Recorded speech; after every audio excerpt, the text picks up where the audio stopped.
And we're going to make a slight change to the agenda. We're going to do, we're going to move the PPS 2018-19 goals to the end. And we're going to do everything else before then. Okay?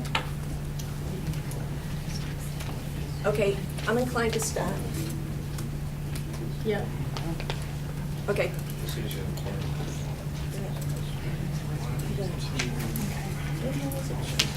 Do you need a quorum on a work session? Also, you can start with Julie's meeting because she hasn't had any all day. We went to get other people. Is there food in where we just were? In the what is it, Cascade room? Yeah, Cascade. Yeah. Oh, right. Do you want me to go get you a pen? No, you need Okay, to we're gonna start. for them to start. Okay, so the first item is going to be the future of this building, the ESC. And I think we have some guests here. Yeah, I'll make a quick introduction and then turn it over to our consultants.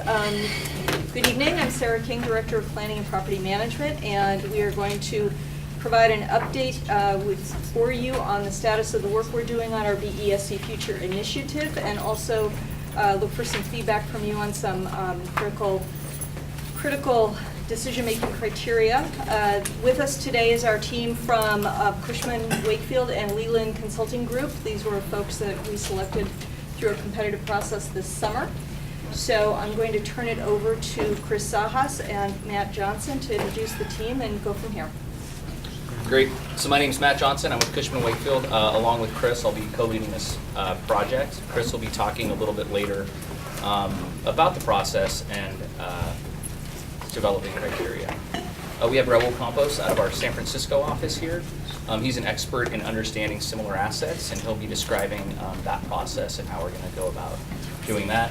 We also have Doug Derwater, who's helping us on the occupancy strategy to talk a little bit more about, and Katie Bellamy, who is our program manager. So we put together an agenda. Today we're here to talk about, and really to get feedback on purpose and needs statement, our work plan overview, understanding the asset, how we go about doing that, and criteria development. We have a section open for questions and answers, and we're also open to getting feedback and questions as we go through this presentation. So I'm going to turn things over to Chris. Thank you, Matt. Yeah, so the first item we wanted to cover was also in your packet. It's the purpose and needs statement. That's really an important part of the process that we started with because it defines how this process, this evaluation of this building supports PPS's overall mission, explains why we're embarking on this effort so that it's a communications tool, and it explains why it's important that we do this for prudent real estate management. So the next slides will show that the purpose. So as we have defined it with the help of your steering committee, the purpose of the BESC Future Initiative, which is the name we're calling this process, is to ensure that any future actions involving the BESC as a district asset, first and foremost, support the values and mission of PPS, generate revenue for student needs, ensure responsible management of PPS's real estate assets, and provide a safe and functional environment for PPS to conduct business. So we'll be using this purpose throughout the process as we evaluate alternatives, as we communicate to stakeholders both internally as well as externally, to make sure that everything that we're doing, every analysis we're doing, every goal that we're setting is meeting that purpose. It's sort of a benchmark to keep us focused on the end goal. We couple that with a need statement, which further explains, okay, why are we doing this? Why is this important? Why now? And so the BESC Future Initiative is timely because, and we'll explain this a little bit later, zoning and market conditions have changed, compelling PPS to gain a comprehensive understanding of this asset and the options for prudent asset management. So we'll talk about it a little bit later, but the market has changed and your zoning has changed on this property, which is very significant. Secondly, as it relates to generating revenue. Chronic underfunding from a state level creates an urgency. Again, as an agency, we need to be looking for ways to direct money back to the classroom. And then finally, PPS is committed to addressing operational inefficiencies, deferred maintenance, and suboptimal workspaces in this facility. So that's the purpose and need statement, and again, we'll be referring back to that, kind of putting it up at every one of our meetings that we have with the steering committee, and as we develop and evaluate alternatives, we'll be checking against that to make sure that we're following that essentially mission statement. And maybe before we move forward, did anybody have any questions or feedback on that so far? So, just a general comment. For now, it's probably okay, but it seems like it's fairly general, because just generate revenue for student needs is like, is that an additional dollar or an additional 100 million?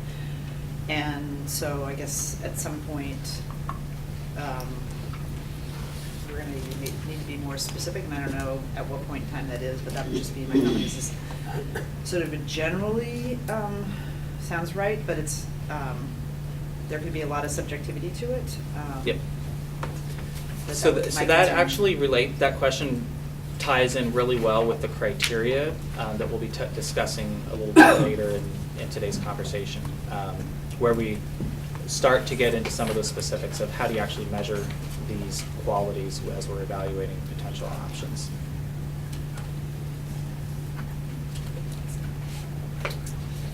So, so our work plan that we've embarked on, we started about 4 weeks ago, is really in 3 phases. So the first one is what I just mentioned, criteria development. So we start with the purpose and need, and then we have drafted a series of evaluation criteria that we'll use to evaluate both the disposition options for this property as well as, should you go down that path, future relocation options for a central office. So financial, as we'll talk about, financial in dollars is certainly going to be one of them, but there's a lot of other qualitative and quantitative factors that come into play, and we've worked up a draft set of those criteria, working with the steering committee, and we want to get your feedback on those tonight about priorities, do they feel right, and so on. Matt, you want to talk about the next 2 steps in the process? Sure. The one thing that I weigh in on about the criteria is it's iterative, and it will be an ongoing discussion where we're continuously soliciting feedback. The farther that we get in this process, the more specific we'll be able to get in terms of level of details, and the more specific feedback we're hoping we'll be able to receive to help guide this process. So as Chris mentioned, the occupancy strategy, and essentially what that is if you were to design your space around your current work function today, what would that look like? At this stage in the process, really what we're trying to identify are 2 things. One, how big is that, and is everybody together, or are there options where people could be different? And are there any space efficiencies, work efficiencies that potentially could be achieved? And then once we have that information, we're able to model what that cost is. And being able to understand that cost helps us to present information on the financial feasibility of options. So do they help meet the criteria that we've discussed, and are they financially feasible? And if the answer to both of those is yes, typically we go on to the next stage. So I'll turn things over to Raul to talk about understanding the asset. So for us, an asset like this is what we call a non-conforming asset. In other words, typical investment sale product is like an office building is fully leased as an income stream. And so an investor looks at that and calculates what it is and then says, well, that's worth, X dollars. Here, what's really driving the value is the change in zoning. So that zoning is pretty broad. So what we have to look at is all of the uses that zoning allows, and then calculate, like a developer would, what if we build apartments here? What if we build an office here? So how long would that take? What would it cost? What kind of rents are we going to get? How does that then create a cash flow? And then we value that, and that gives us a range of values for the building based on the types of uses. And then what we look at also is the feasibility of selling. Who in each of those categories is local? Would this be an attractive option in order to structure a competition that achieves, the highest value, and some of the other criteria that you have that are influenced by your occupancy, future occupancies, and things like that. So it's not just the sale independent of the occupancy. There's some integration of the two. That's basically the process. If anybody has a question, we'll get into the details of the building itself, and I'll give us a little more insight.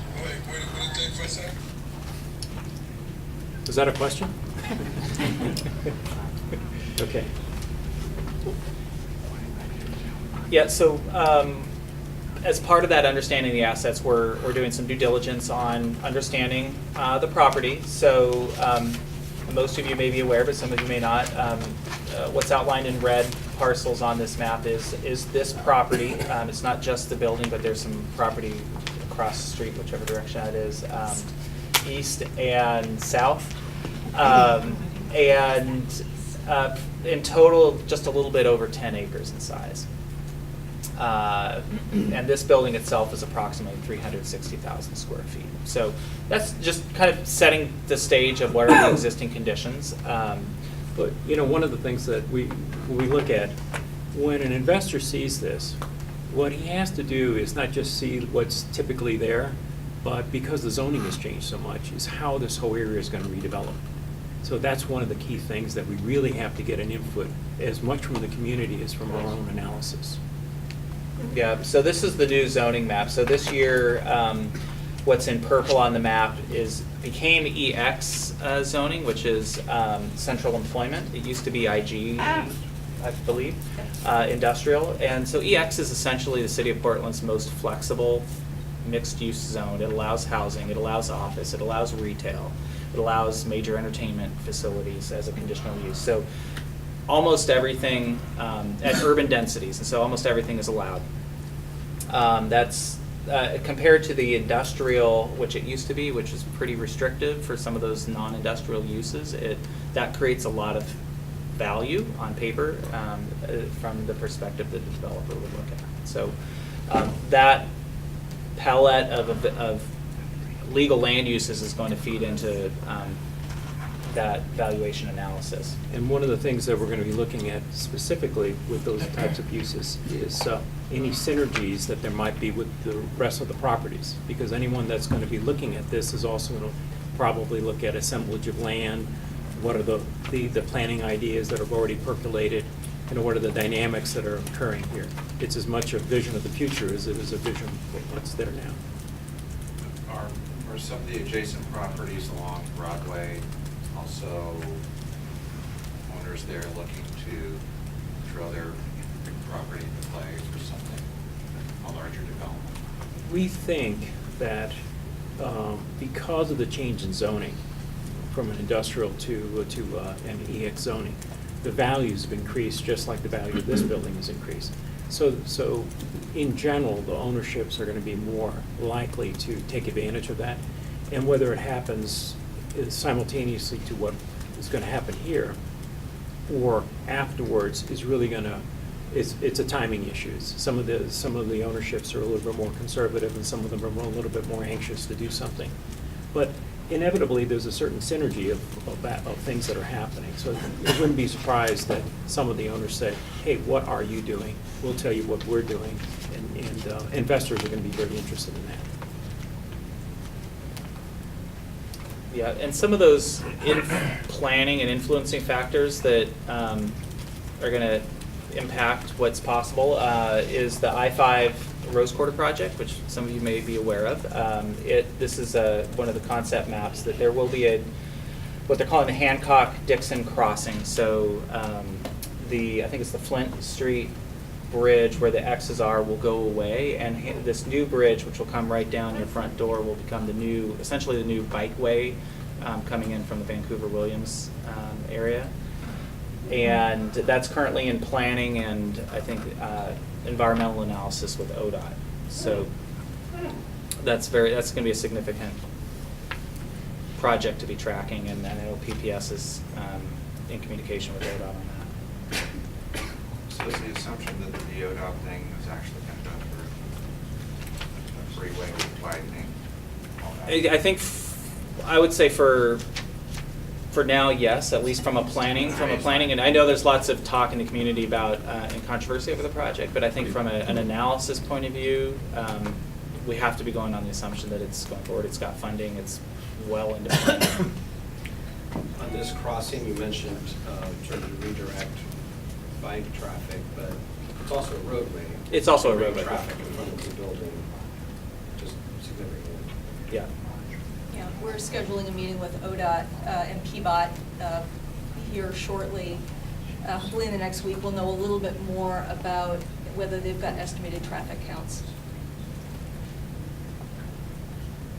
And then as part of our market analysis, we're also going to be looking to understand all of the other planned and proposed projects that are happening in the vicinity that will sort of create that context. And there's a lot going on in the marketplace today.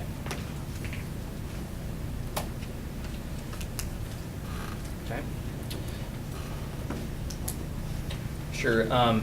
Within this building, Multnomah County does have an occupancy, and they do have a lease within the building. They've prepaid that lease. There's a termination option associated with it, and right now we're analyzing what the rights are and what that means as it relates to evaluating this analysis. Do you know, do they currently use less than the square footage that they have in the lease, and or do they feel like they need less than what they're committed to in this lease? They use, my understanding is they use it all, and I'm trying to remember, we have not, I think we did, Kirsten, remind me, I think we've talked to them about whether they have additional space, and the answer has pretty much been no. But we keep asking. So we're at the initial stages there, and you'll be hearing more about that in the future. Okay, so this is part of the discussion that I think we want to have some good feedback from you. So we mentioned the criteria early on. We've been working, based on our work on other similar projects, as well as the feedback we've gotten from the steering committee, we developed this set of criteria that are how we are going to look at the disposition options as well as a future relocation option.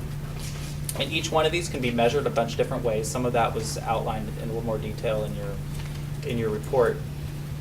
For example, the financial, we've heard that really clearly, that bringing in money is kind of the most important reason to be looking at this, in particular to put money back into the classroom.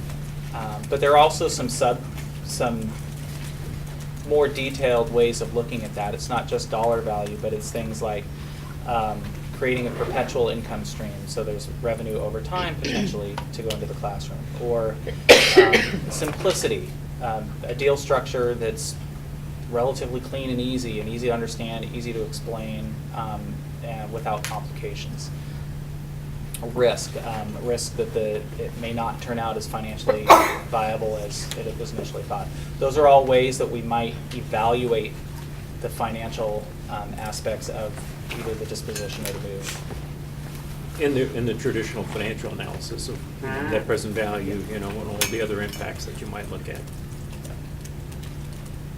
Community is sort of a catch-all criterion related to both the future of this site and what the legacy is for the community from this property, as well as what PPS's future home what its impact and catalytic effect might be on wherever that ends up being.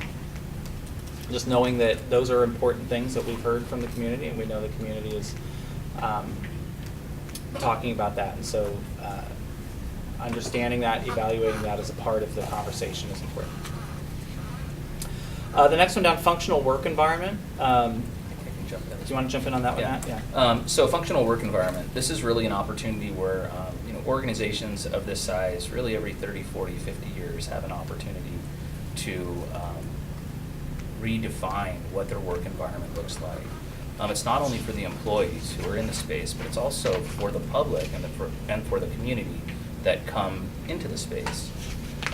So what we do is we complete an effort that we're starting tomorrow called Workplace Strategies. It's understanding how people work together, the adjacencies that may need to happen, the potential efficiencies that can be created, either space efficiencies or work efficiencies, through a reconfiguration of space.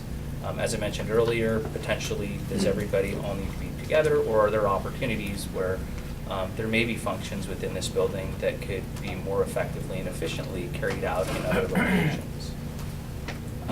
It also, workplace strategies can influence some of the other criteria.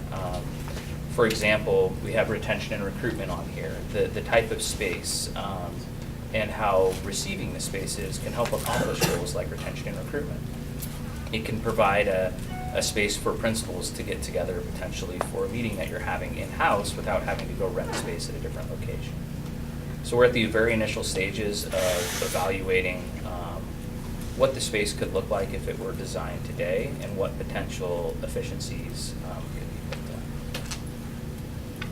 Have you looked at, has any school district gone to sort of the more open floor plan, collaborative style office setting that industry is going to, or Sure. is sort of, are school districts still in the sort of 70s or 80s where you have a lot of private offices and Sure. So, yeah, it's a good question. So I'll answer that in two ways. The first is the goal of workplace strategies is to design the workplace around the job function. While there may be some common themes that you see throughout school districts, each district and how they operate may be a little unique to that nature. But to your point, we're actually completing a survey over the next couple weeks of other school districts who have gone through a similar evaluation. And we're hosting what we're going to call a lunch and learn, where we're going to share some case studies on how other districts went through this decision, why, and then following up on how well did it work for them. I'd be interested in the 5 years later, this is awesome, or what the heck were we thinking? The Portland building? Yeah. There are examples, however, of new central administration buildings. The one building in Boston Public Schools, it's an entirely new central office. It's designed with an open space, which general consensus is they hate, but it is a new building in Roxbury versus downtown Boston. Yeah. And the general trend is more we and less me space. And we're finding that that's not only supports collaboration and helps with retention and recruitment, but it's also an adaptation of technology and how people are working today. Yeah, and part of that is flexibility is part of the criteria for this, for how we're going to be looking at it in terms of is it flexible as you grow or shrink over time. We need to think about that too. I also think considering that fads come and go, would be, we went through the Clarendon sort of open space school that wasn't real popular, at least how it was implemented. That we want to be flexible in terms of not being locked into an office. We decided to go that way.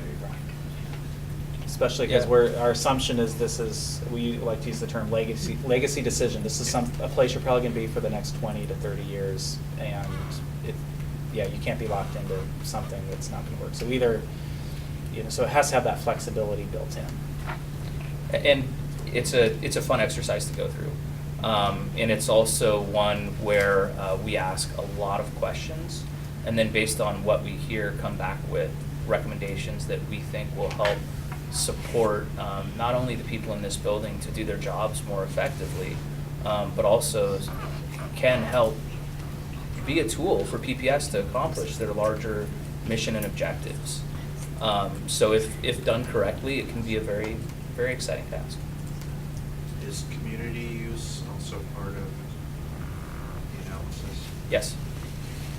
Yeah, it's part of the space analysis and the workplace strategies and thinking about like community rooms or board, board meetings and whatnot. But then also the next one, access, is an extremely important criterion. So that's access not just for employees and your workforce getting in and getting out, but also for the public and the community that's going to come in for meetings, or teachers coming in for trainings. So we'll be looking at things like public transportation access, parking availability, freeway access, particularly if there's some, need for staff to start here and then just, disperse out to schools throughout the day. Visibility, is it going to be a, not just accessible, but actually a visible, prominent public space of some sort. So that's a little bit of what we're thinking about when we use the word access. Matt already talked a little bit about retention and recruitment, but it's definitely a reality that quality workspaces that foster that collaboration are a big part of recruiting and retaining talent. And like most public agencies, I think PPS is probably facing a bit of a wave of retirements in the next 10 years. So that recruitment is definitely something important for us to be looking at. And then the final criterion is sustainability and resilience. So that gets at our PPS's values around environmental stewardship, green or LEED building technologies, but also resiliency in terms of just natural disasters and being a community resource and being able to be operational quickly after an event. And so that may factor into certain locations being more viable or others than others, for example. Just to underline that point, as the central administration building, being able to maintain an active incident command control center, if we're having a major event in the city and the nerve center itself is out of commission, you can see what that would do to our ability to be responsive. Yep. Or if you can't, even if the building, for example, Matt and I did a similar headquarters process for Northwest Natural Gas, and one of their issues, they need to be operational within hours after an event. You can build a building to be resilient almost in any location with digging pilings deep enough, but if the neighborhood around it or the roads around it, you can't access it, it does no good. So we'll be needing to look closely at, not just the building or the site itself, but also the neighborhood or the district level. And this can also tie into safety. An environment that is open and inviting for the public, but also has safety measures in place to keep the public and keep people who work here, teachers that are visiting, safe. So we're actually at the point to open it up for questions. I'm going to go ahead and read the criteria up on the screen, since we do want to hear your feedback in terms of priority. Do these resonate with you? Of all the ways of looking at this that we talked about, are some more important or less important to you? Giving us a sense of priorities would be useful. So as we move into more detailed work on sites and disposition options, we'll start filtering those options against these and sort of scoring them and evaluating them before we turn it back to you. I guess one thing that I think it might be nice to have made a little more explicit is on the asset criteria is short-term versus long-term benefit in terms of disposition of the property. And I know you said that that's something that we'll talk about in going through various scenarios, but I think just call that out as part of the criteria. So you're talking about the cash flows? Yeah. Yes. And the residual benefit to students, whatever that may, in whatever form, over whatever duration. We've had some initial conversations, so we're going to be looking at, what are the different ways that people do that are done on projects like that. Mm-hmm. So specifically, because some of the uses are going to lend themselves to that, especially developers that have long-term holds. Yeah. That's going to be a good thing for them. And other ones, they're going to want to pay cash and then move on. So that criteria is going to be very important for us in terms of evaluating. And especially if we have to make a judgment and two bids are close, but one gives us that option, gives the opportunity to the board to make that decision. I actually had a teacher contact me and said, I know what you're doing with that building, but whoever goes in there, we want to see an agreement for students doing internships there. See, that's an interesting thing, we can certainly look at that, and, those are the kind of things that sometimes are pretty easy to get if we know, if they're on our list. Because, who's not gonna give somebody an internship, that's, especially when you're negotiating between a bunch of people. So, that's easy. There may be other things you come up with that are hard, so, but that one's, I'm gonna put on the list. I don't know if you're aware, we're right now working on substantially revising a policy on the disposition of PPS real property. And I think the big change is that pretty much in front of every criterion, we want to see long-term. So PPS has a history of short-term thinking about a lot of things, in particular properties. So we want to make sure that whatever we do with this property or any property is going to serve the district over the long haul, or into the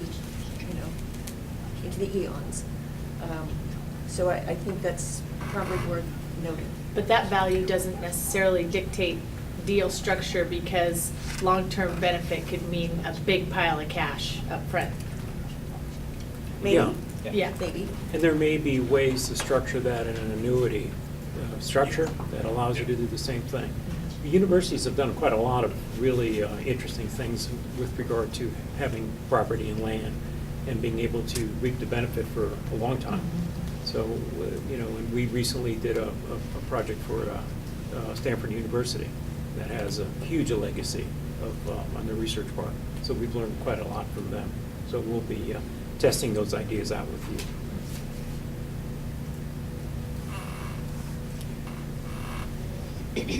So when you're looking at what sort of replacement, the sort of replacement value, or what it's gonna cost to replace the functional equivalent, is there gonna be a reimagining how work is done? And I just asked this question sort of similar to that last one, in that in our work, at our workplace, we have younger workers. They're all sort of part of digital natives. They're working as teams. They're coming together like in rooms where 2 people can fit in, or rooms with 10 people. But it's a very different work environment. They need very different space needs. So are you? I'm trying to just conceptualize what you're going to be doing. Are you going to be taking like this building, and here's what we think is sort of the traditional office, and then we're going to be trying to replicate that somewhere else? Or is it going to be actually looking forward, this is what we think the workplace is going to look like? Because, generally, I know when we did like a census of occupancy, something like 40% of the offices, only 40% of the offices are ever used every day, because people are out doing things, Right. and meetings and traveling, and so you had like 60% of the building. Let me bring an example, but that's really Matt's expertise, but we recently did a big project for a Newmont Mining, which is a mining headquarter in Denver, Colorado. And they had to go through a headquarter strategy, workplace strategy. In fact, the same person who did that strategy is going to be here tomorrow.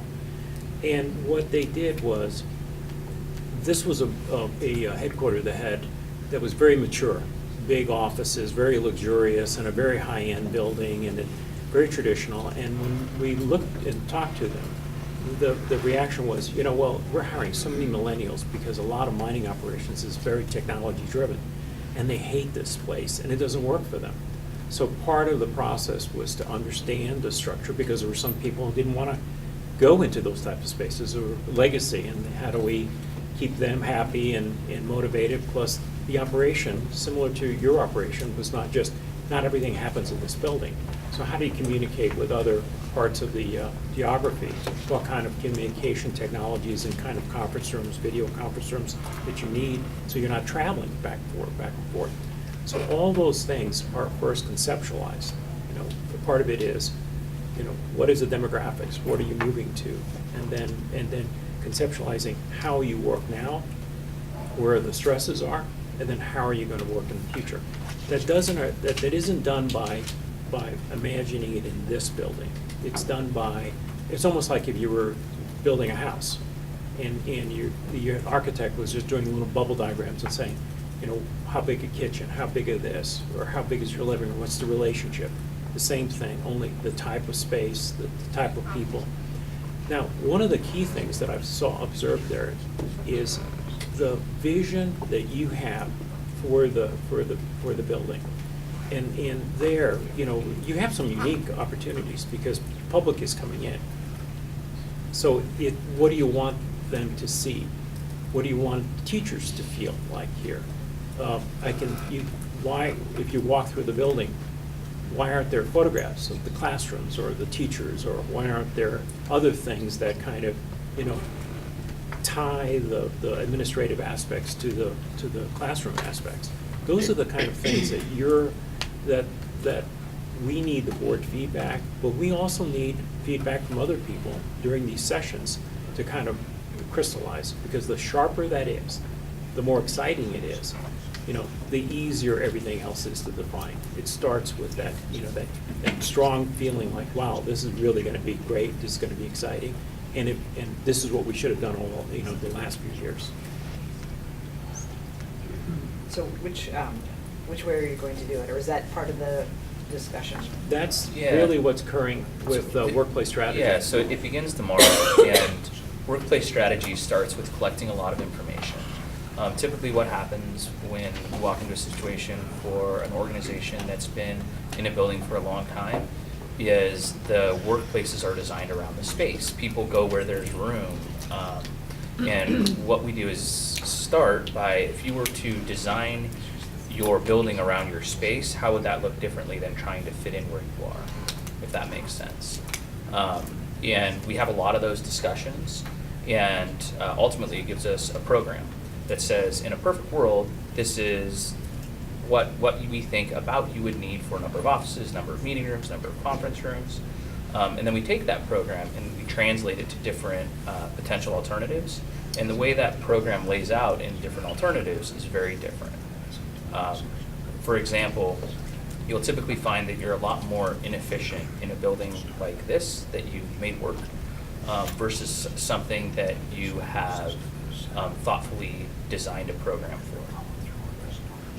Yeah. And part of that program is understanding the needs and functions of each department, and who works best closest to other departments, how employees actually interact with each other, and making sure that we're thoughtful in the programming to maximize those relationships.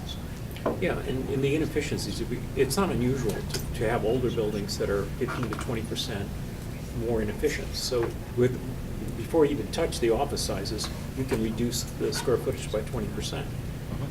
That means you have 20% more dollars to spend on other things, you know, that are important. So getting that workflow mapping right and getting all of the criteria right allows us to determine what kind of building actually gives you the most efficient space, sorry, most efficient space.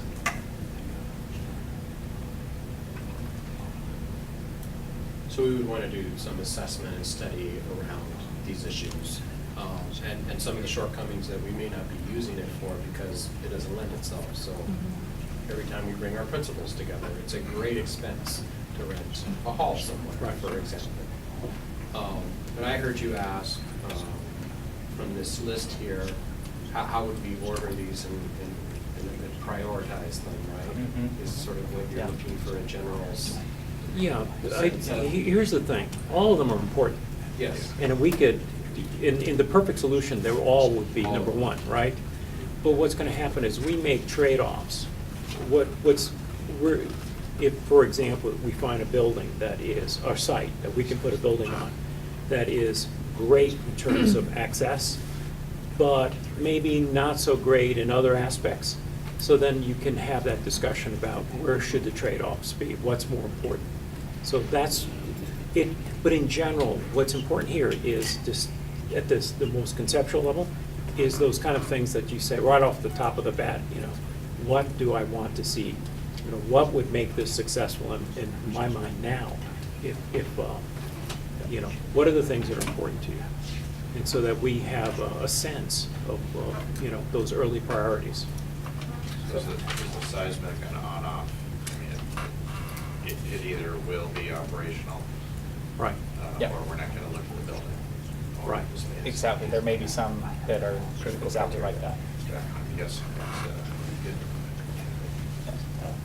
So for me, of those three, the big three would be functional work environment, because if it doesn't serve the function, then it's not serving the mission. I mean, it seems obvious. And then access, which I think is really important to how we connect to our families in the community. And then. As well as our employees. Right. Well, Sorry. I guess our employees are gonna move around, probably over time, but we need to be central to our families. And then the third piece would be financial, because if this doesn't pencil out to some significant benefit, then it's a lot of work and very disruptive for, Right. not that much gain.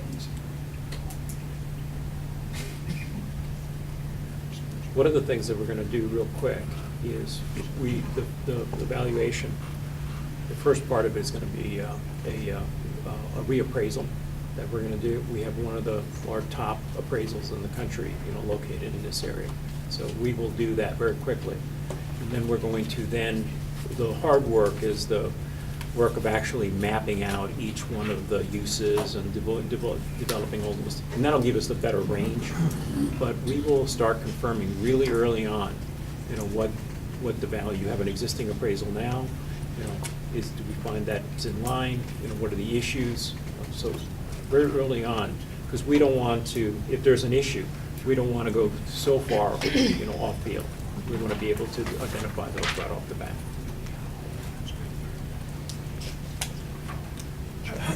One thing we have to do is, if we go down a road where we say, yes, we are going to dispose of this building, and there's likely, at least part of what we get is a big lump sum, that I think we need to figure out ahead of time how we're going to manage that, and have that structured up front. I mean, I Googled Alberta, because they have, got a ton of money in from fracking, boom bust, and they set up some trust funds, and of course, they rated their trust funds. So, how are we, so what was supposed to be a big, sustainable, get us through the tough times, it's way smaller than it should be, because they overspent. So if we're going to do a big chunk of money and want that to be a flow in perpetuity, how to structure that, so it's not very easy at all to rate it. Well, there are some structures that allow for that. Yeah, so we should have that discussion and come to, if we're gonna land there, then let's figure out how to do that. If not, we can blow through the money.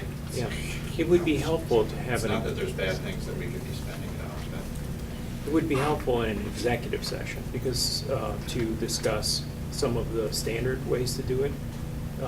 But we don't, we'd like to get that input. But we have to be careful about broadcasting, a particular strategy when we're not ready to have that strategy, particularly given the interests that are there. But there are some very definite structures that we can show you. And then from there are other ones you can probably, come up with on your own as well. Under any of these scenarios, will you look at potentially splitting functions and leaving one of the functions, not in this particular building, but in the 10-acre property site? So say you move the maintenance and some of the sort of non-administrative positions that don't have adjacency requirements, you move them off-site, and you needed a much smaller footprint. Is that a potential possibility? It's theoretically possible. For example, you could have an office development, in which case and given the net requirement of what your office use would be, You could be a tenant or an owner of a building in the complex. The more, that may be beneficial to some deal structures, and it may be, you know, a negative in others. So those are the kind of things that are possible, but after we've gone through our analysis, we can tell you more specifically, you know, what's feasible and what's not feasible in that regard. Part of the effort we're going through with the workplace strategies component can build a business case for why one particular solution might be more financially advantageous, as well as meet the goals of improving a functional work environment as well.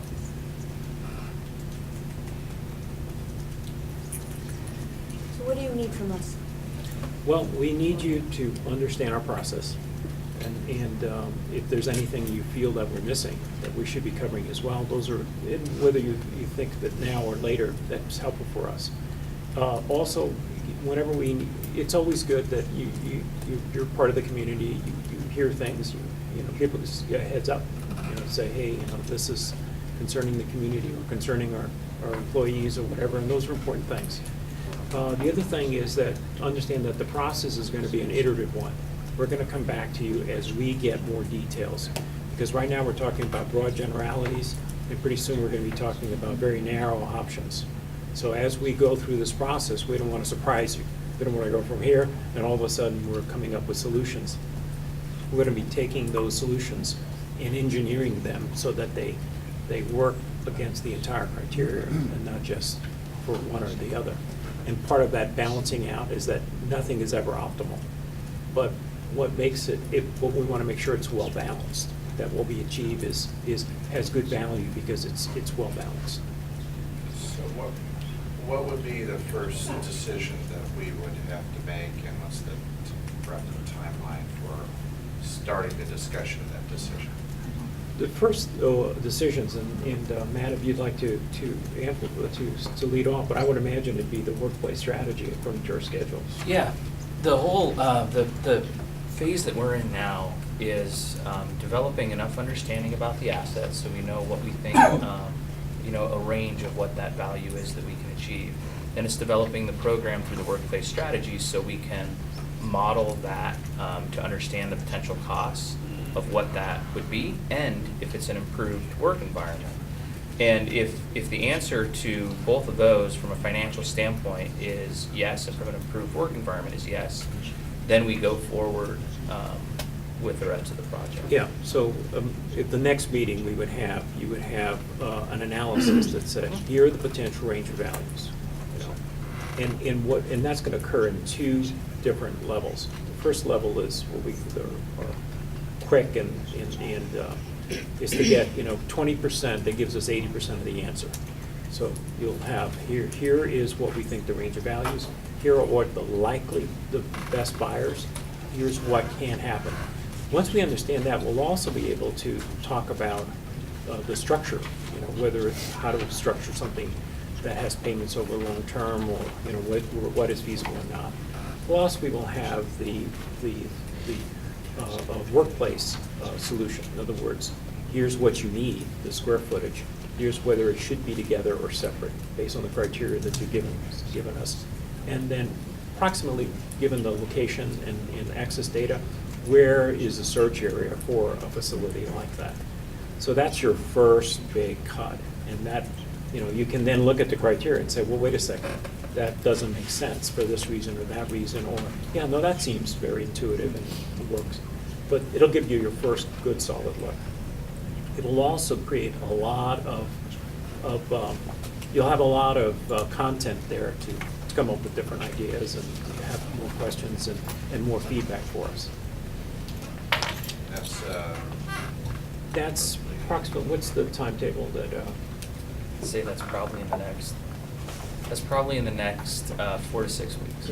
Yeah, and what we want to do is push the schedule for the first meeting as 4 weeks would be better for us. Yep. Than 6, you know, so, because what we rather have is an earlier iteration.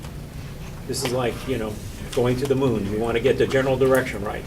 So that first iteration is very important for us in terms of making sure we're heading in the right direction. So are you starting with the operating assumption that the whole is greater than the sum of its parts, meaning that you know that the value is greater given the opportunity that a large parcel represents, as opposed to potentially parsing things off? No, we don't have that preconception. So we're, part of the criteria is, well, those are questions we normally ask. Mhm. So it's just a standard question we would say, should all these things be together? The operational, you're going to tell us, your operations, your people understand it, but we're going to ask questions, does it really need to be together? Now intuitively, we can walk into it and say, well, this doesn't seem to work, but that's not our, I'm that's talking we're about not our expertise. Are you talking about the value? Marketing this Oh, oh. property, not our Yeah. relocation. There, you have an existing appraisal. If that appraisal is right, then yes, everything works. That's why we have to confirm that appraisal as quickly as we can with our own appraisal. So that, in the first iteration, is really going to be where we tell you, yes, this is a very feasible project, or there are some issues that you have to be aware of. But that's our concern as well, is just to say, is this feasible, and why not, so based on your existing appraisal, based on the cost to relocate, it should work, and it should give you excess cash. But that's the critical part. We want to get to that feasibility as quickly as possible. I'm curious, are you familiar with the post office deal that was done here? Yeah, we discussed it earlier today, yeah. And what did the post office get for that part? I don't know how to. What did you say, 130 million? Yeah, I think we have to unpack it a little bit, because there were some other things tied to it, but that's something we can track down and share. It's something that we're evaluating as part of this process. And I don't know if your question was about breaking up this site into chunks or selling it in one whole, but we're evaluating however the market would receive this for the highest value is from a financial standpoint how we evaluate it. Did that answer your question? Yeah, I was just wondering if, intuitively, it seems like it's the rare opportunity of a large parcel, whether it's just our large parcel or with the Yeah. contiguous properties as well, but I wanted to ask if that was in fact our starting place or not necessarily. Yeah. For us, the problem is that it's not as if it is an established use in an established, zoning with like the building was very viable, there was income on it or anything else like that. There's a lot of unknowns, but you have some very dramatic, value drivers that are real. So, but we want to understand exactly, what are all the other situations. Because for us, for instance, we just sold a property for Hewlett-Packard, the HPE actually, Hewlett-Packard Enterprise, that had a 15-year ground lease.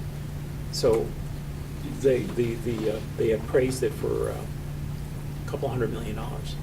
So we told them that the value could be as much as $380 million, but there likely to only be one buyer.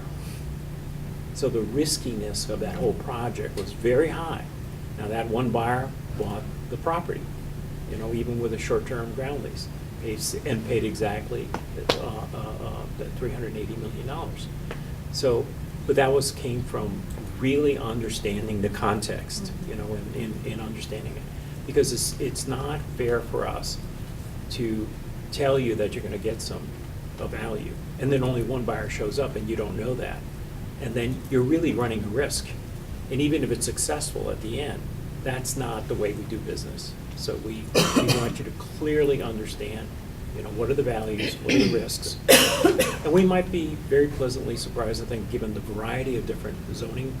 I think that one of the things that is very helpful is that there's going to be different values coming in, different interests coming in that have all different kinds of visions for what the site could be. So I would be surprised that if it didn't attract a lot of interest. I just want to really understand the value drivers a little bit better. So I'd be interested in getting sort of the analysis on the post office project, because that Yeah. was, Yeah. comparable. They did a move, there's a large contiguous property. We'll get that for you. Generally those- assumed that they were underpaid for their asset and overpaid for their relocation site. They got We don't their- want to they- be that kind of public entity. Right, they got their relocation site paid for, but the question whether, and maybe the US Postal Service did.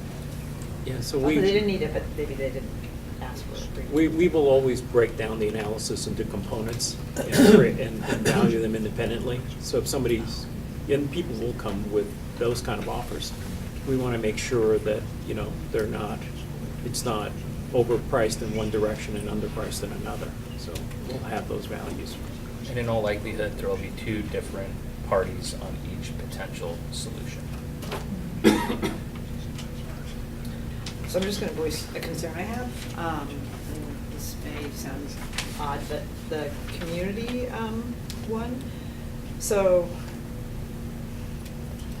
what I'm concerned about, we have a Wapato, which is a jail that was never filled. So they had a very specific party, or use that they didn't want it to be, and so they chose a buyer, and then their buyer immediately flipped it, and they're gonna get the use that they didn't want. And so I guess I'm, on that particular criteria, I think we have to be really careful about how we structure that. If we're having that be sort of at a comparable value to the financial value that, that whoever we sell it to doesn't then actually monetize the undervalue we built into it because we were trying to do something community related. Right. Does that make Yeah, sense? that absolutely. That's exactly what we're trying to get at. And that those That's a first good two point. criteria can and often are completely contradictory. Yeah. Yep. And there's trade-offs associated with some of them, and our job is to provide information to help you understand what those trade-offs are and how close or far apart they are.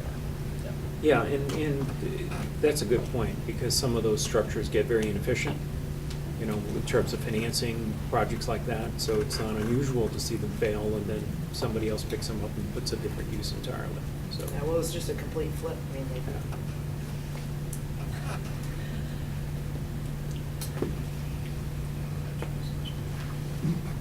Any other questions? Do you have? Yeah, this has been very helpful, Yeah. so thank you Great, very much. thank you. Yeah.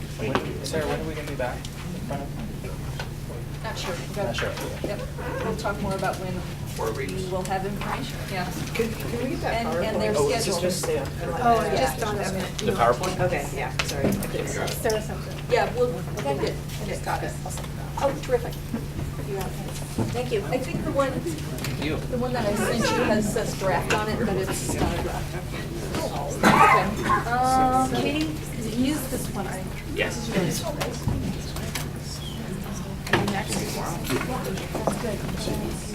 Thank you. Nice to meet you. Thank you. There's Steve. We're trying to see whether I use that or not. Okay.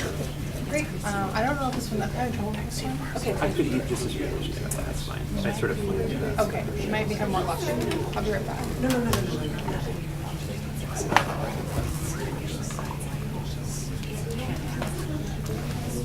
So I use it? Yeah. Yeah.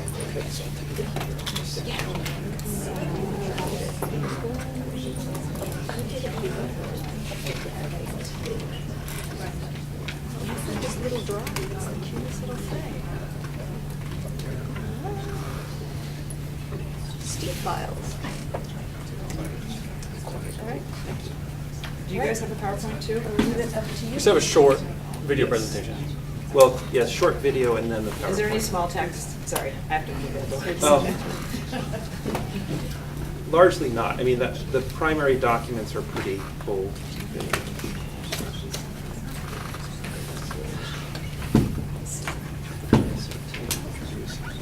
Yeah, absolutely. Close then. See that, she's fine, very small font. Okay, whenever you're ready. Okay. Well, thank you and good evening. We're here to talk about the Kellogg Middle School project update. Just real quick intro. Timing-wise, the Kellogg Master Plan was approved last December.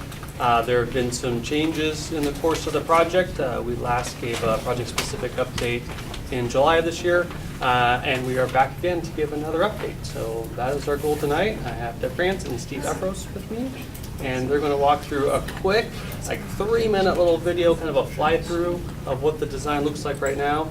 And then we have a short presentation, and we're happy to answer questions, and I think everyone should have information in their packets.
We may have a short video.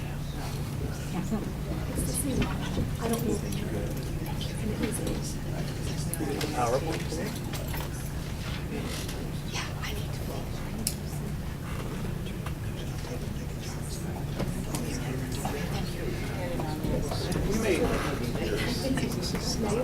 Can't get anything to show.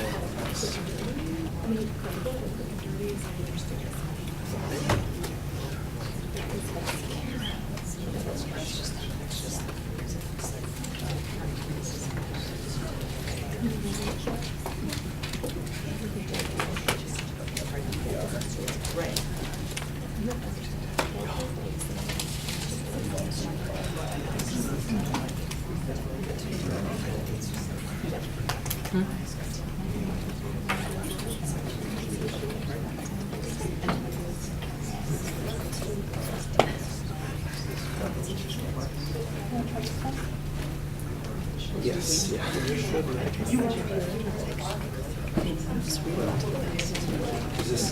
Is this street? Oh, no, there's shoes. I was thinking shoes. Oh, okay, just use it.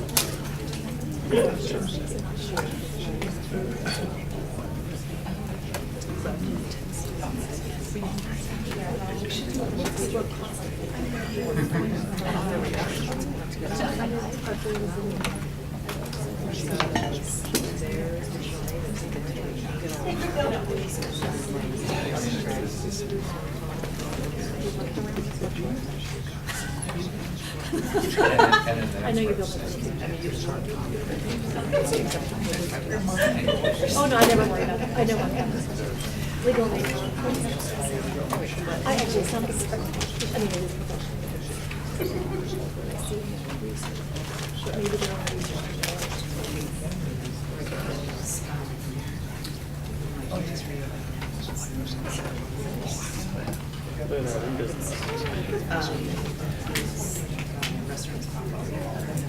Okay, I think we have it back. Thanks for your patience.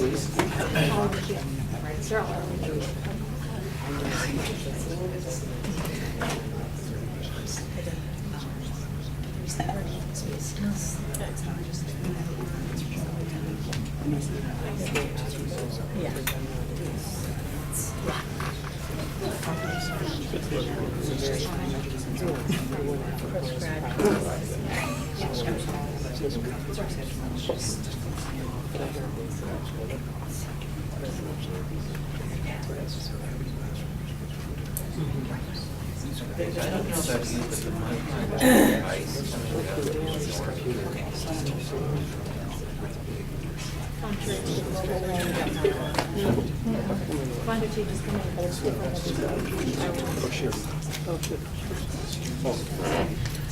Oh, yeah. Sorry, I was distracted.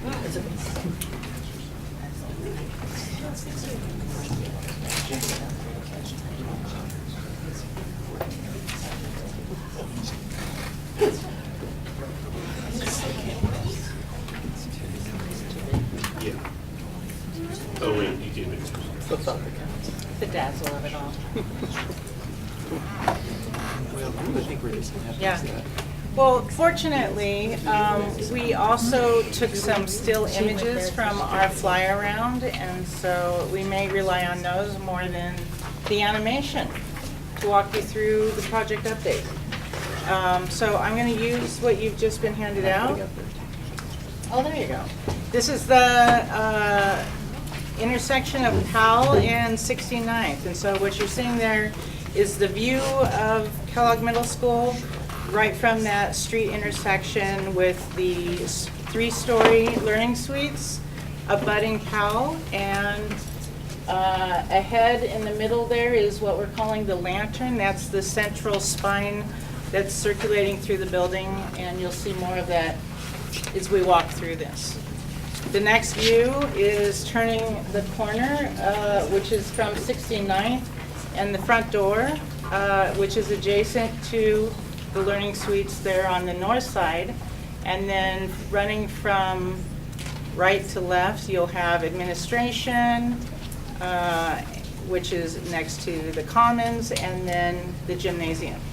And actually, the third view in your packet shows you that angle. Nice that basically hit your mark, deliver your lines. Did I say hi, Siri?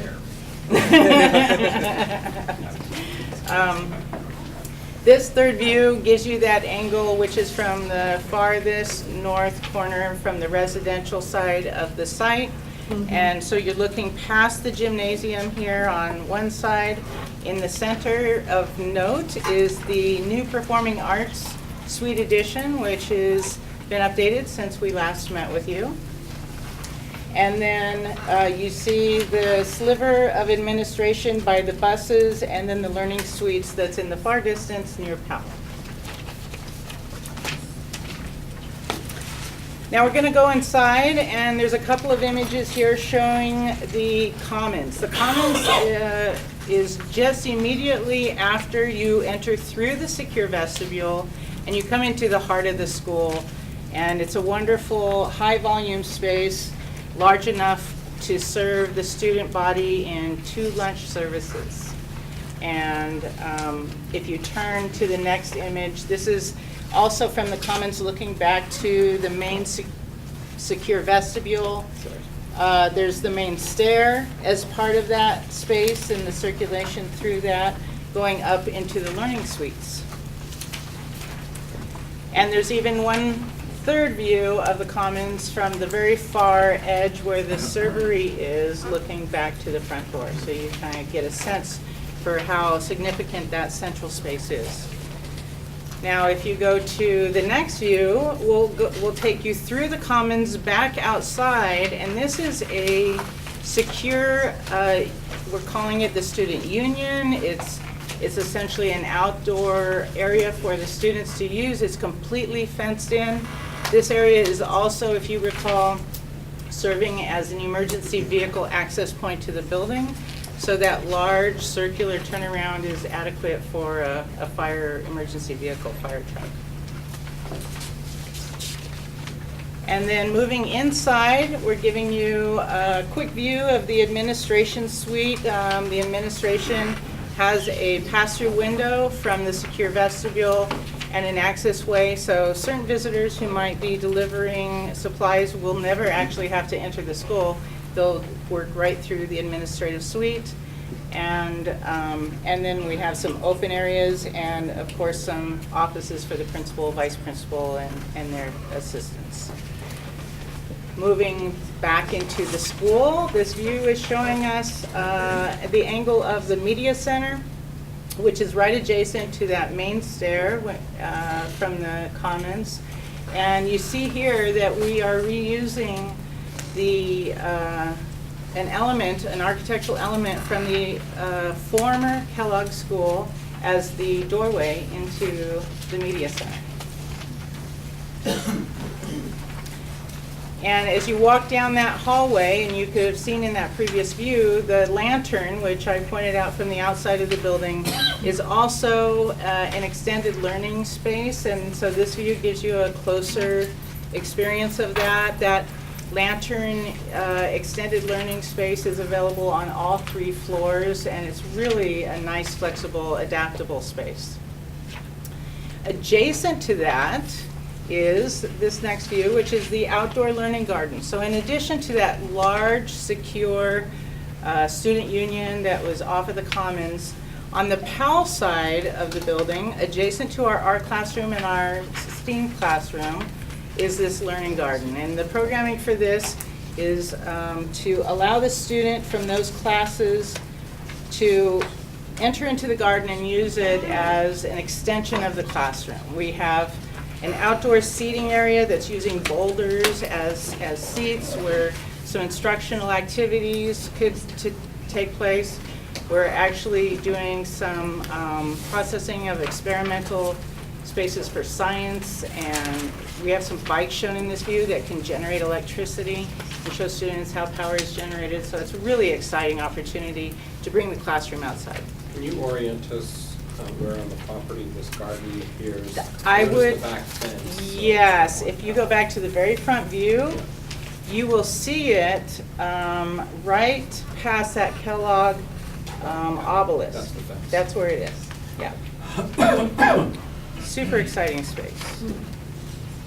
Okay, so this is almost like a virtual tour, right?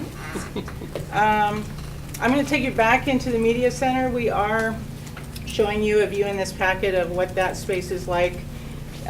Inside, there's a combination of some low shelving for the books and the stacks, and then a nice gathering space, instructional space, so a whole class can come into the media center.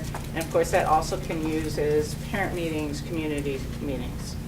I think on that note, it is important to note that the school has been designed in 3 secure zones. So the 3-story learning suites has a security gate that allows you to use the commons separate from that, and that keeps that part of the school separate. Also, between the commons and the gymnasium, and I'm about to show you that space, there's a second security gate. So there's actually, for after-hours use, we could use the gymnasium or the new performing arts center, and we could secure the rest of the school. Okay, I'm going to go back to your not-so-virtual tour. Is this a big enough space for a staff meeting? Yes, I think it would be. On the 2nd and 3rd floors, at the intersection between our learning suite wings is that central spine, and actually at the end of that you will see the lantern. And in this intersection is our extended learning suite. So these are larger. They're large enough for a whole class to use them. The intention is that we could have collaboration between classrooms, and instruction could create project use out of this. You could check it out for a week or a couple of weeks and really set it up for some creative use. Or you could use it on an interim daily basis. So it gives the administration and the faculty a lot of functionality, and that's on the 2nd and 3rd floors. One really neat little fun fact, we're reusing a lot of the former Kellogg Middle School. I've shared with you in the past. And these little circular circular ceiling features are reclaimed flooring that was captured from the demolition of the middle school. And that demolition is nearly complete, and we are confirming, but our initial documentation is that, as predicted, only 1% of the demolition went to landfill. 99% of that building was salvaged or reclaimed or That's reused in amazing. some way. Yeah, it's really a great message. All right. A nice sample of our general classrooms. The programming for the general classrooms, I want to make sure I get this right, yes. 22 general classrooms in the school. That hasn't changed. And then we have 5 science classrooms, and that's consistent with what we've shared with you in the past. And then we have the redesign of the Performing Arts Suite. So this view right here, following the science classroom, is our second entry. That is that secure zone between the commons and the gymnasium. And this second entry is where we combine the gymnasium with the Performing Arts Suite. And one of the nice benefits of this redesign is this beautiful music classroom. So you're getting a good view of it. It's a spectacular space. This music classroom, as well as the stage and performance area, are completely in alignment with some of the newest standards that PPS has established for these spaces. There are no exceptions that have been taken. It's just wonderful. And so you're seeing, following that, the gymnasium has acoustic treatments on the wall because of the performance criteria. We also have the bleachers that will be used for assemblies and even for performance functions. And then the stage with the proscenium. And what you would have seen in the video is behind the stage, the rigging and all the requirements for that to be a fully functional performance space. And I'm sorry. yes, go ahead. So I thought we were not going to combine the theater and the gym. So what the redesign really sort of directed was the stage was still going to be affiliated with the gym. That didn't change, but we improved its design and all that rigging and the size of it, and then we added the music classroom. And that was the outcome of that process. The music class was going to be on the stage at the Previously. same time potentially as gym activities, well, not even potentially, as gym activities happen, and that was problematic.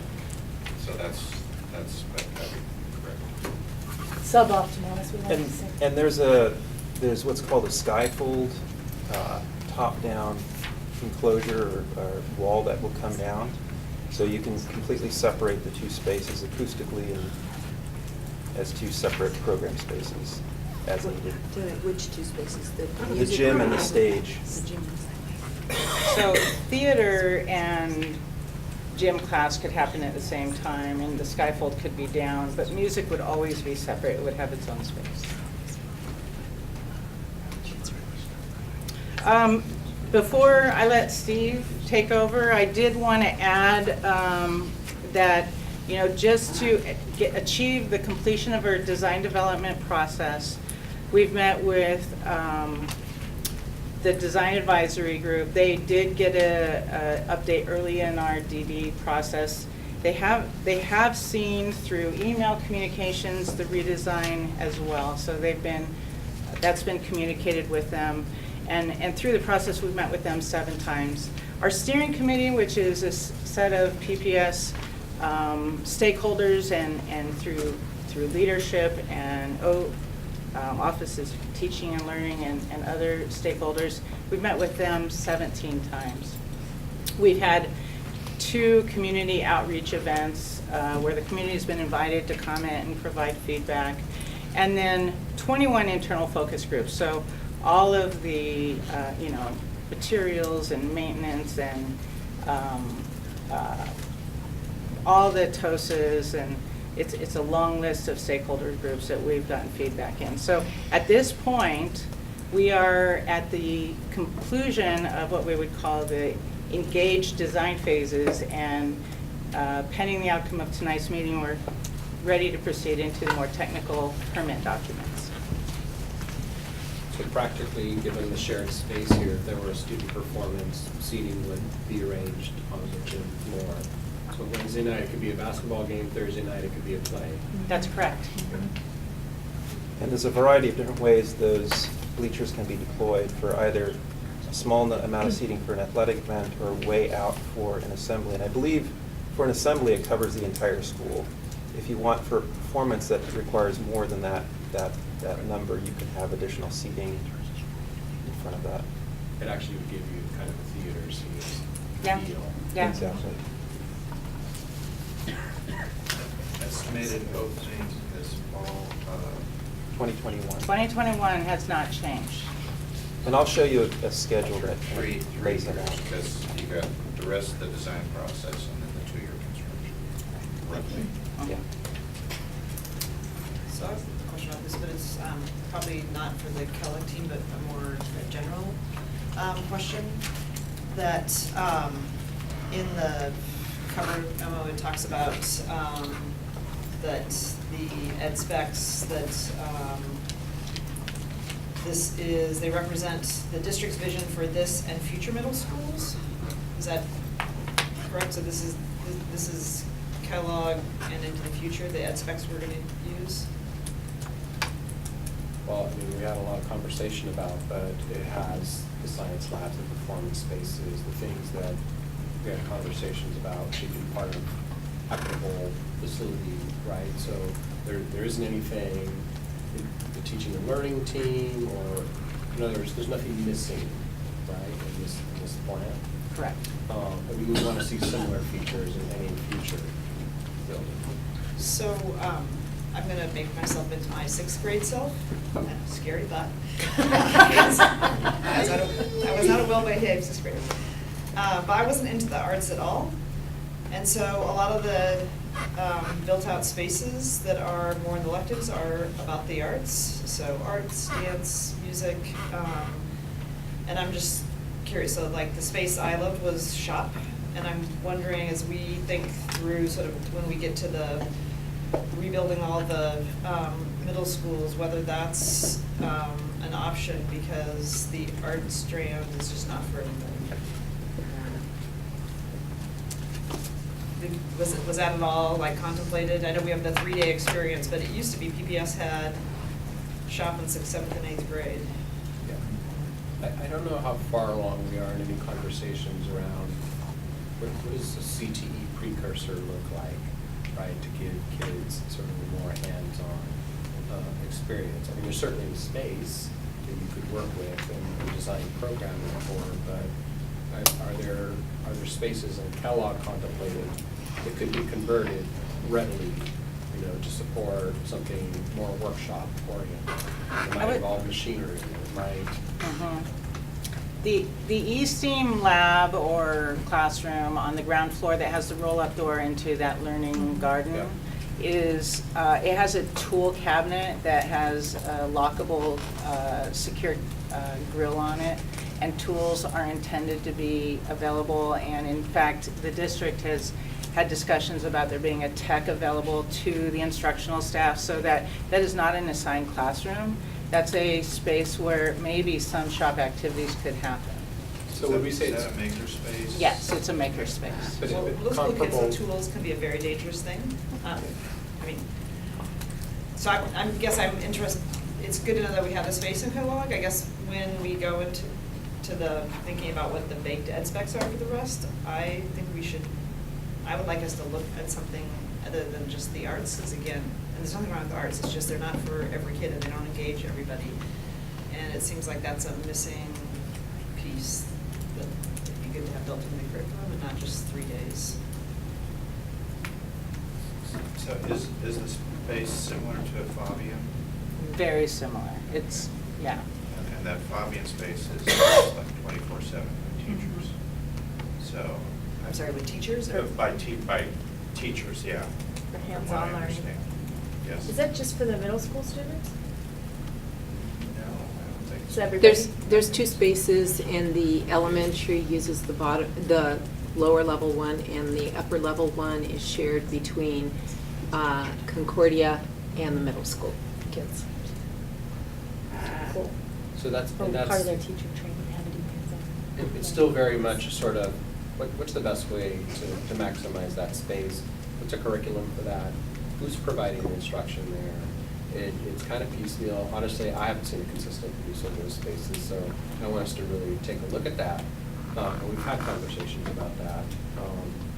So I'm imagining this space is a lot like the Franklin space, cement floor, it's open. You could do a lot of things in there, a lot of hammering, you could open up the garage door, there's possibilities. Yes. But I do think we have work to sort of, think about in an equitable elective wheel, what could be offered in that space, and is there a curriculum for that, and how do you staff it? Because right now, things are kind of idiosyncratic, to be honest, in grades, in regards to shop, or maker space in school.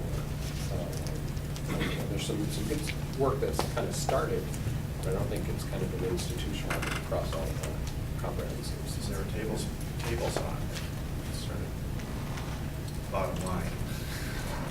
In some ways. So we don't need a long discussion, I guess I wanted just a placeholder for, as we think about it, because just because it was stated this is gonna be the model for the future is, I think we need to think just that one component. And the other thing thinking of is whether we should have a kitchen.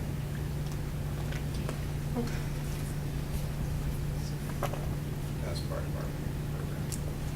So in terms of content and the curriculum part, talking about the makerspace, STEM, CTE, our leaders doing STEM and CTE are talking about specifically curriculum, and that we see a lot of this being addressed in the earlier grades through STEM and engineering kind of pieces. We haven't gotten down to really the specifics about that. And, not to just put a sour note on it, everything, but, we still have so much to work on around the middle school schedules and fitting in everything, and especially as we face the next 2 bienniums of funding challenges. So I don't know that we've gotten to that specificity for Kellogg. I guess I just look at it is, It's an I think that's opportunity. when a lot of kids disengage, and, one thing is like, we have Lego robotics, which just seems to be the one thing that if you're not interested in art, music, dance, or, all those things that like, you get plugged in, but you can, one elective of Lego robotics doesn't do it for 3 years of middle school. And I think it's a way to keep kids engaged in school that might not otherwise. Yeah. Selwood has a shop, Jackson has a shop. good wood shop. George has a shop. I mean, Jackson has a good shop. Okay. Good shop in here. Okay, to be continued. Couple of quick questions. From slide 1, how far back is the building sitting from Powell? It's at an angle, so there isn't one specific dimension, but at its nearest point, it's close to 10 feet. Okay. And then it angles back, and the angle intentionally. From the right-of-way. From the right-of-way, yes, from the right-of-way, not from the street. Yeah, So that's okay, important so to that's recognize. past, 6 feet of Sidewalk and, sidewalk and street trees? that's correct. Okay. The exterior looks a little different from the last time. What is this? Or what do you anticipate the exterior being? Is it poured concrete and wood product? No, the exterior materials on the upper areas that are the sort of multicolored. Yep. It's a metal panel system that has some. Oh, okay. It's a very durable, long-lasting material that will withstand our climate and some of the environmental conditions. At the base, where you see the single-story lighter color, that will be a more durable material. We're looking between masonry, which would be the most durable, and an alternative, more cost-friendly product, which is a Nietzsche hot style panel. It's a composite panel that has color through it. It's very durable as well, and it's a little less costly than masonry. Thank you. And then slide 3. Okay. Thank you. Just so I'm clear here, on the left you've got the gym and then the sort of wood panel.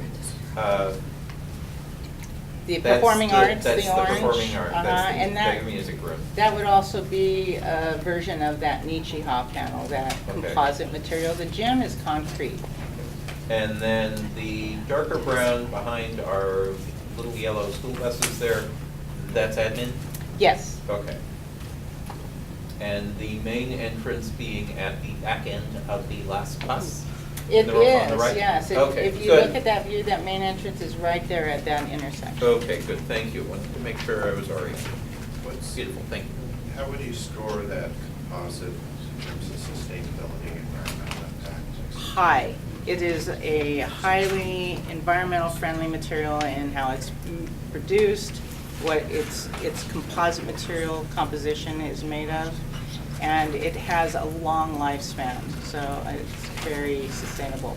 In fact, since you gave me the lead in, I will say that the building design intended to make the most of sustainable strategies so that the energy use for the building was as low as we possibly could achieve. And the goal initially when we went through this design process, I think we showed you a chart of what a standard building would be in PPS's inventory. And if we do all of the sustainable measures, we were going to get from what is kind of mid-40s, it's a benchmark, down to 25 EUI. And this design is down to 22.9 EUI. So our energy use is going to be extremely low, and then offset with the solar panels, maybe non-existent. What is the level of LEED certification that you're expecting? We are committed to LEED Gold, and at this moment, the project is measuring in the potential of LEED Platinum. Awesome. There's a At the July or the meeting over the summer when you went over this, you were looking at the ed specs for the special ed room, the changing station. Were any of those changed because they weren't in the materials? Yeah, we didn't show you the plans in this update, but we have, at the first floor, we have a learning resource center, and it is right at the intersection of the commons and the learning suites at a pivotal point. On the second floor, we have, I'm sorry. The first floor. First floor is intensive learning skills room. And that still has the bathroom adjacent. And with it the still has the changing space. bathroom adjacent. On the second floor is the Learning Resource Center, and as well as a quiet room that was added when we had those meetings. Just checking to see if Mhm. it's value engineering. Nope. Always got to check with the Okay. value engineer. Uh-huh. So, budget question, this big spreadsheet. Oh, yeah, I'm going to get, we're going to transition into the, yeah. Okay. Yeah, Okay, so- we're way over time at this point, so can you keep it short? Yes. So, very quickly, I think we just wanted to have a chance to update you. Largely, the program reflects the ed specs and reflects the previous master plan design, so all the major components are still there. But we wanted to go over very quickly a little bit about our process and particularly the budget. But first, I just wanted to present this diagram because it's somewhat informative about how Kellogg is the middle school project with the middle school ed specs was a different process than the high schools. You'll see this is kind of a timeline that compares, kind of in that second box is sort of the high school ed spec process. And you'll see kind of in green right over here is actually the completion of the 2012 high school projects. And below that in yellow is the concurrent kind of ed spec review and revision process. So there was a lot that was learned, obviously, from the original 2012 projects. And then you see the design, the master plan kind of occurs as well, but then the design kind of follows in a sequential fashion. Underneath is really reflective of kind of the unique Kellogg Middle School design or planning and design process, where there's really a parallel process between taking these middle school ed specs that have never been vetted on a previous project and kind of parallel designing or planning and designing this new Kellogg Middle School while testing the ed specs and determining are there certain things that can drop off or are there other things that really should be added. And I'll show you later on, there's actually a pretty comprehensive list of recommendations for changes to the ed specs based on this experience. I'm going to go through this, which is, I think, probably the most informative kind of timeline of costs and program and so forth. But I think as Deb related, you know, we went through a pretty exhaustive stakeholder engagement process. And again, a difference between this project and the other projects, the high school projects in particular, was that there was no community that kind of we started out with. There was no set of teachers and students that we could engage with, so we really kind of started from scratch in both cases. We worked on the external outreach side with Tamara DeRitter, who's our planning and outreach coordinator and consultant, to basically kind of put together the design advisory group and also to be our contact with the community.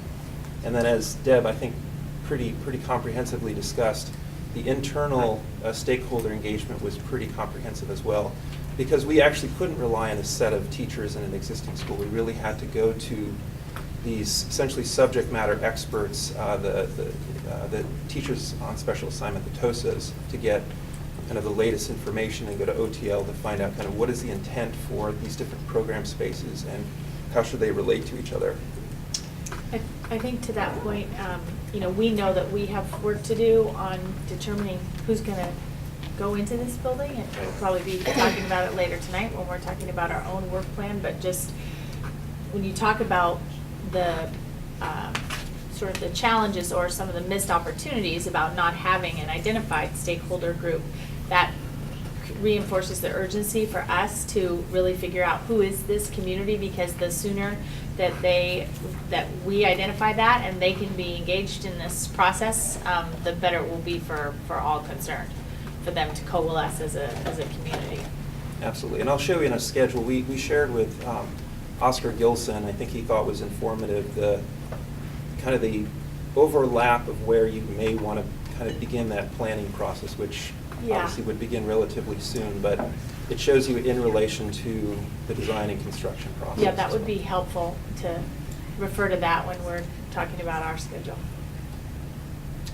So I'll just kind of very quickly go through, there are a lot of documents that follow this primary document that kind of show a lot of this information in different ways, but I think with O's help we created this timeline which really shows the very iterative process that we've gone through really since the pre-design diligence phase all the way through master planning and schematic design. And it shows you how really we're following a set of a project development process that's pretty tried and true through the Office of School Modernization. It includes basically looking to find the most efficient design process or design possible. So it's a constant sort of revisiting of our assumptions about relationship of spaces and programmatically, but also finding the most efficient way to build this building. We look to utilize a deliberate cost validation and cost reduction process, so you see a little bit of that flowing through here, and I'll go over this in a second. But we looked at value engineering opportunities. We looked at dual parallel cost estimates, so we had two separate cost estimators review the project and reconcile those costs so that we could at least get some sense of comparative and also market-related forces on the costs. And then we finally, more recently, had a third-party constructability review to really examine kind of the efficiency of the design and come up with additional ideas to make the building more efficient and more efficient to build. So very quickly, you know, you're obviously familiar with kind of the process beginning with the due diligence estimate. This diagram basically takes you kind of on a cost basis on this axis and the timeline over here, and it takes you from point to point. It basically talks a little bit about each phase, the building area at the time, the anticipated building area, the cost per square foot, and then the anticipated, I guess, cost per student, square foot per student. Oh, sorry, no, the square footage per student, to clarify that. So it gives you an idea of the relative size, the kind of the unit cost, as well as kind of spatially how much each student is allocated. So obviously we started pre-design. Can you back up 1 second? Yeah. So you said you're working right now to integrate that recommendations from the constructability report. Yes. Do you expect any meaningful cost savings Yes. coming out of that? Yes, absolutely. In fact, the most recent one is it's a combination of the constructability review and a value engineering review. So one of the biggest concepts to come to the forefront is taking what was the original mechanical system, which is called displacement ventilation, which is a very low energy, kind of very comfortable kind of space mechanical system, and integrate it with the concept of removing, of basically turning the entire site into an electric site, so we can take all of the natural gas off the site, and that's saving potentially up to $400,000 of cost. And it's simply about making the most efficient kind of system possible and making the site as efficient as possible in terms of the utilities that we use.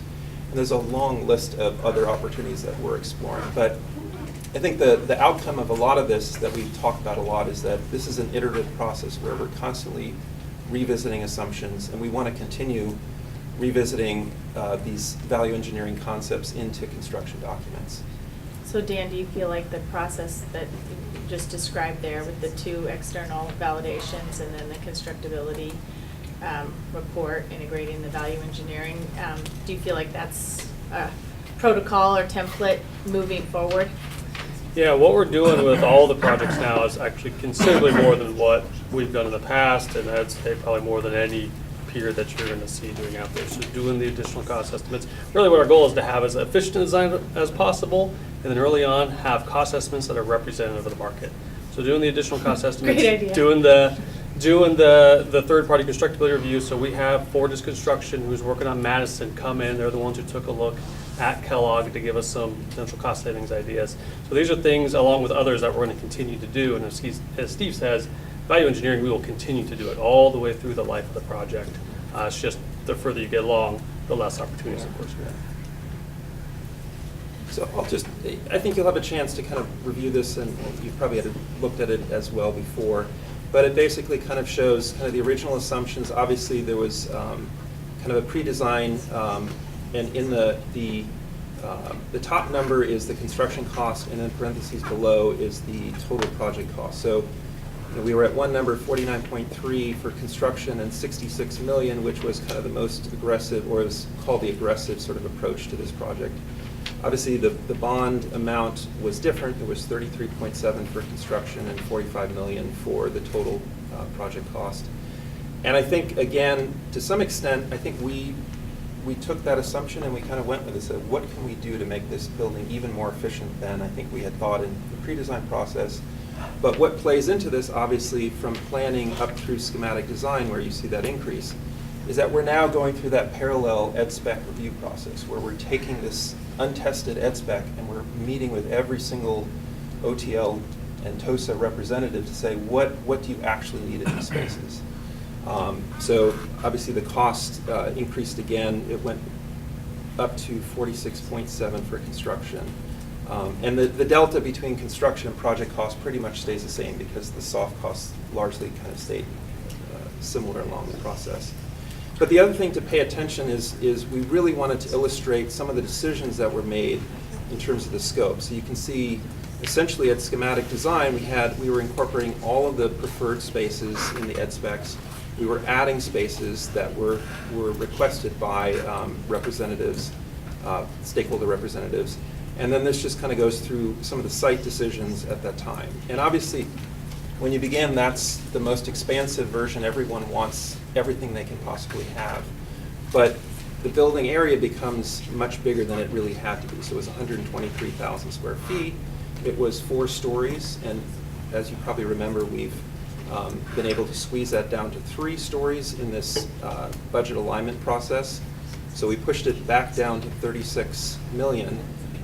And we we were going through that very intensive and iterative process of making the design as efficient as possible, making all the circulation and all these other spaces as efficient as possible. Again, taking it into design development, we had to sort of, this was the steering committee that said, let's find ways to cut as much as we can and basically just work with the required program with a few exceptions. But there were certain relationships that you couldn't achieve because we had cut out, 100 square feet there, 300 square feet in another location. So we had to basically reincorporate these spaces to actually make the ed specs and the program work.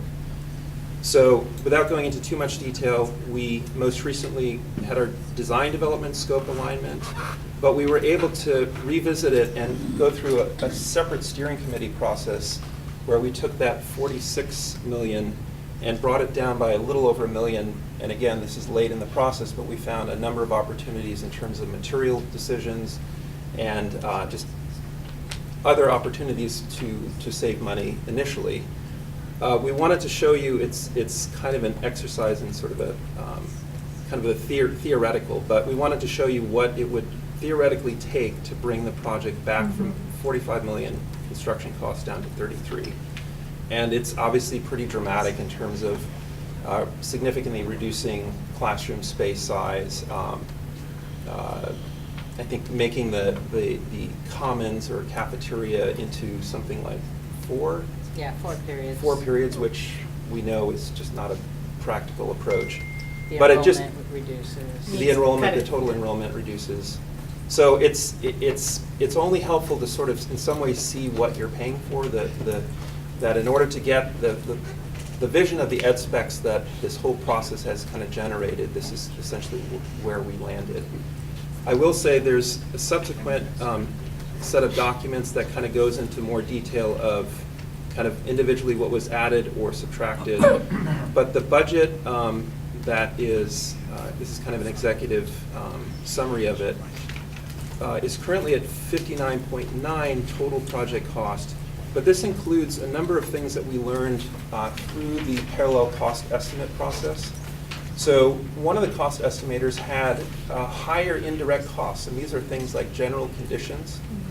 They said, this is a tricky site to build on. You should add some additional allowance for either a tower crane or other ways to kind of stage the work, because the reality is this is going to be a little tricky to work on. It's a very compact site.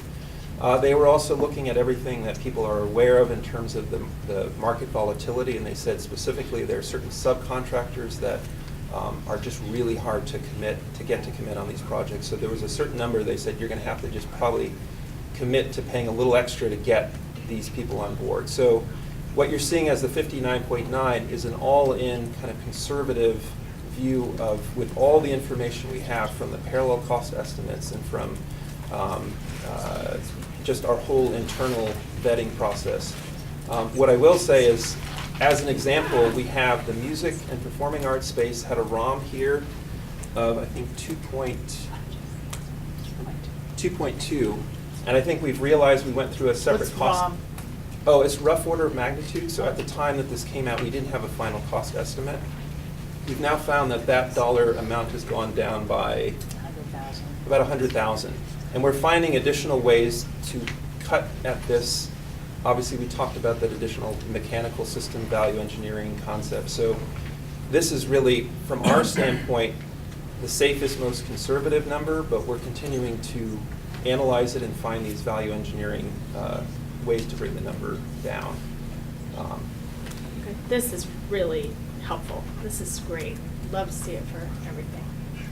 The broader picture kind of shows you how all of the cost impacts from the steel tariff, which I think every project is dealing with, but also the City of Portland's requirements for how we would build on Powell in terms of some of the public amenities or ways that we would build with a frontage on Powell, but also allow, obviously, a safer entry on 69th.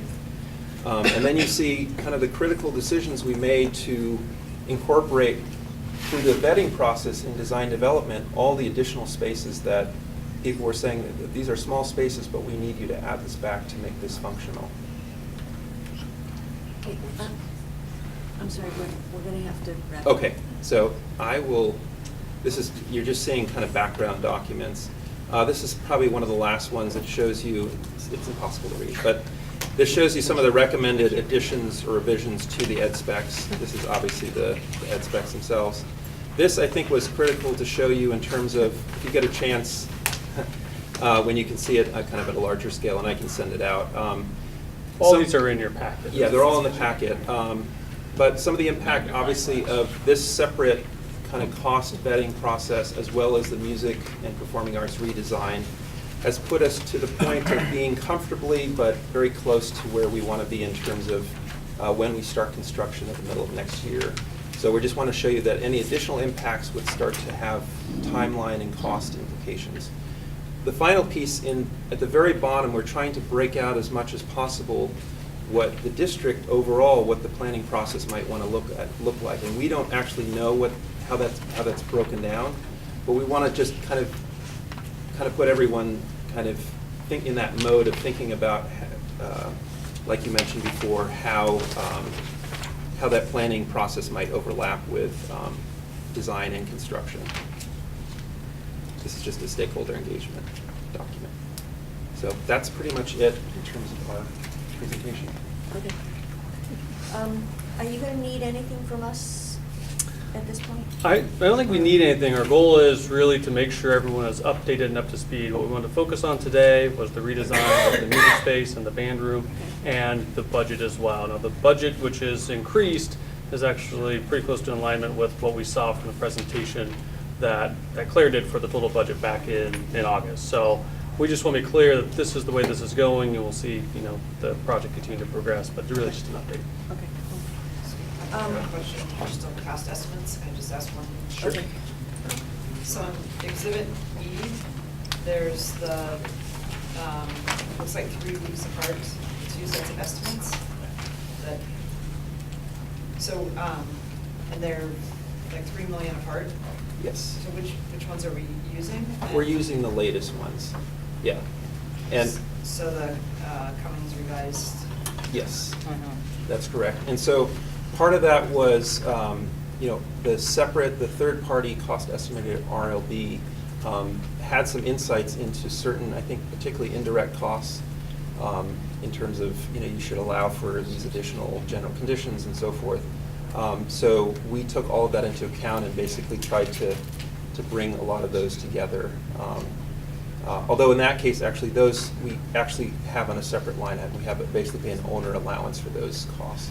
But there were other examples where, in certain cases, RLB found certain material discrepancies, or they found that certain materials in the market were pricing a little differently. So we actually brought the 2 cost estimators together, and we said, well, can we come up with some agreement or close to an agreement on where these numbers should land? So it's as much of kind of a reconciliation process. Is this the new thing we're going to do in our having 2 estimates, or? We pretty commonly do this. It's not as common for hard bid work, which this is. When we have CMGC projects, which a lot of our other ones are, we have a professional cost estimator, and then we also have a cost estimate comes from the general contractor. And so our contracts actually require that. They have to reconcile within 10%, but when you get to that point where they're still 5% off, then you have to use professional judgment of what you think is the right one to proceed forward. So in this case, Cummins is really the professional estimator that's part of the team. When we got the DD estimate in, we brought in RLB because that number was much higher than we wanted it to be, so we wanted to get a comparison. We used the 2 to reconcile, and then we proceeded with the changes that were on Cummins' estimate. Okay, okay, real fast. Owner allowance, remind me what that is again.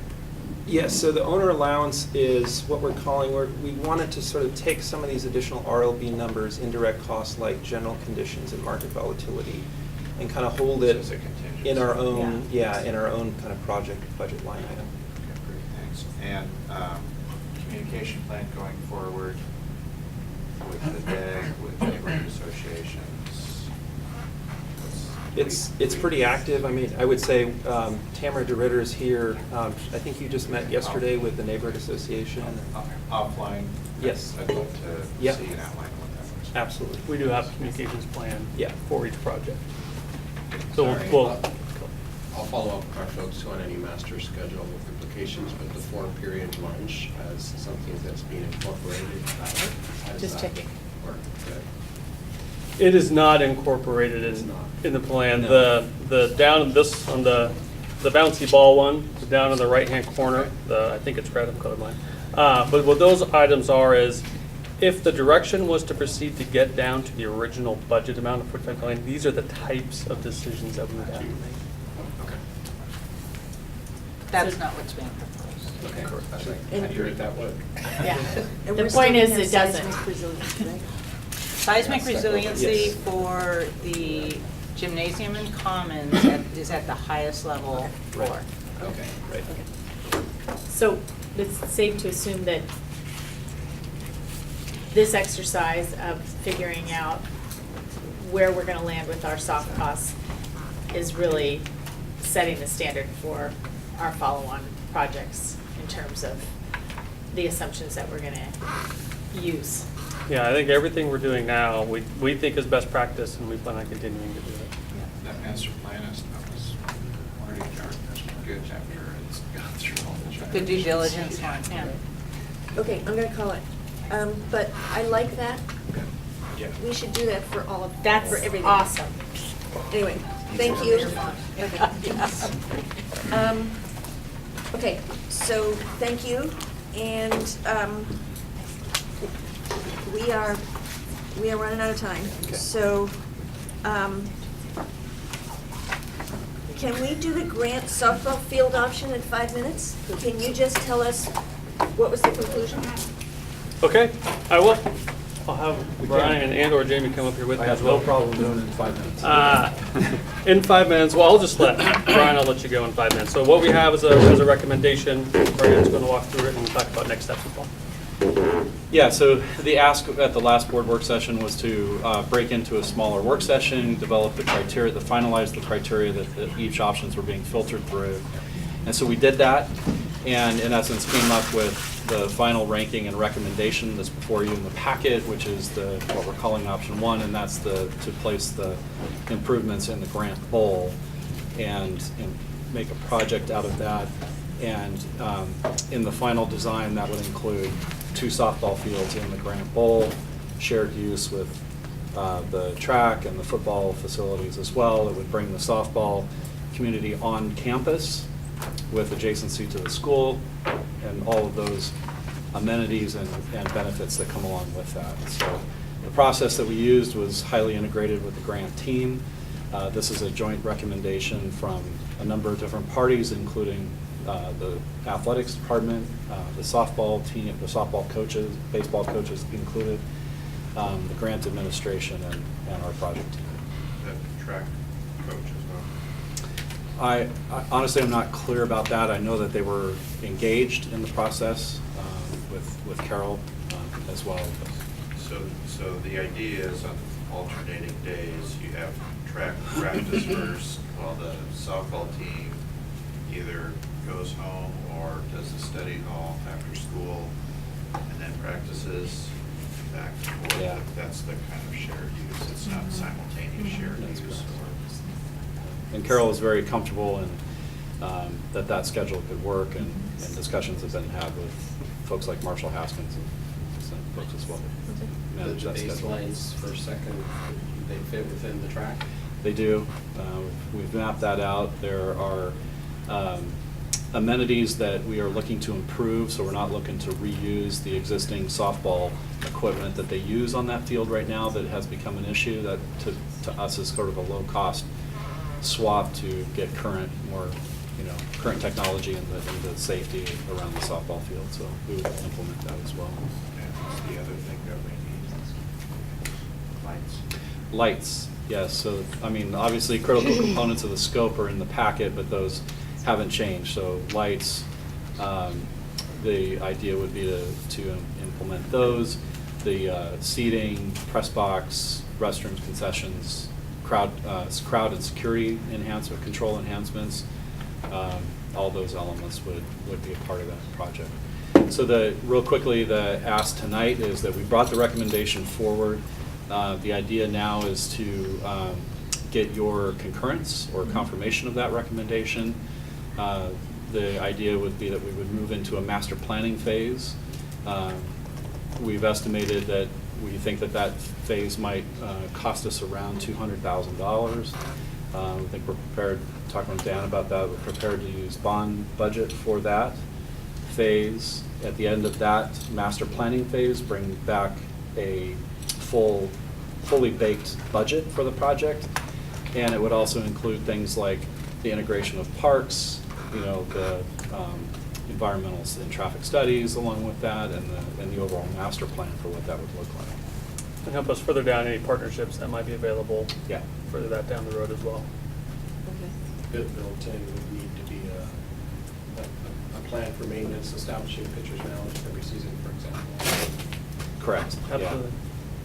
So those elements of the program and design would be included in that. Because that's on top of the maturity.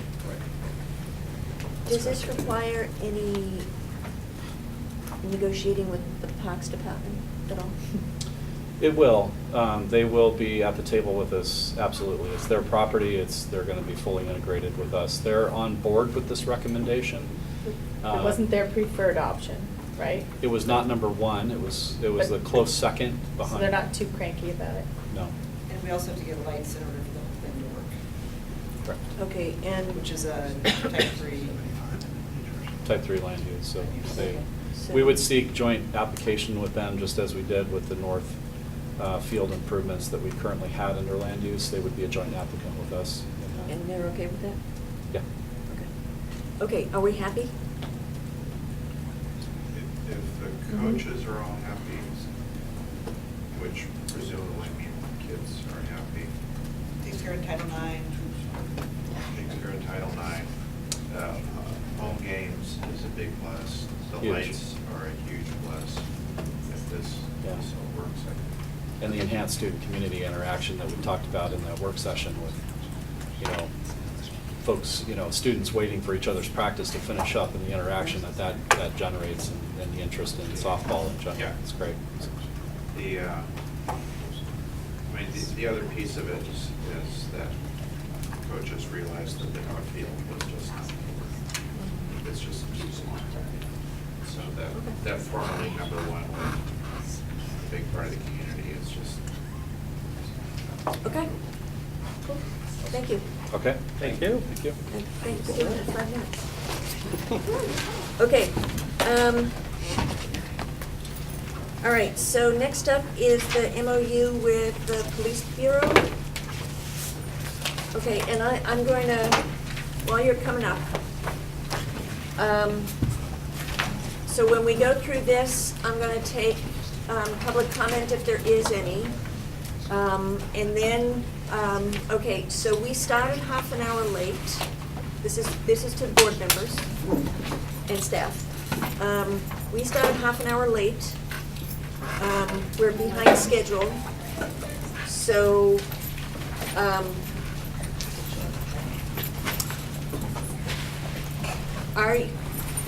how do you want to do this? We're going to run out of time for the priorities discussion. We could go an additional half hour until 9:30 or later if you want.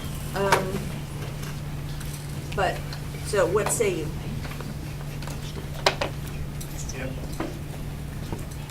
Take the time we need. Okay. What did you say, Mike? Take the time we need. So running car. Yeah, if we're gonna vote on it next week. We're not voting on goals, well, we're voting. No, if we're voting on the MOU. The MOU, yes, we're doing the MOU. The question is about the beginning of the discussion around the priorities and goals. Which is kind of important. It is important, but We're gonna run out of time. we're gonna run out of do you time, wanna so spend time, I'm more just time telling. tonight? Okay, so I'm fine. if you could keep this relatively short, that would be great. But take as much time as you need. And I think we've sent a lot of information to your Yes. emails that Yes. hopefully can help inform you.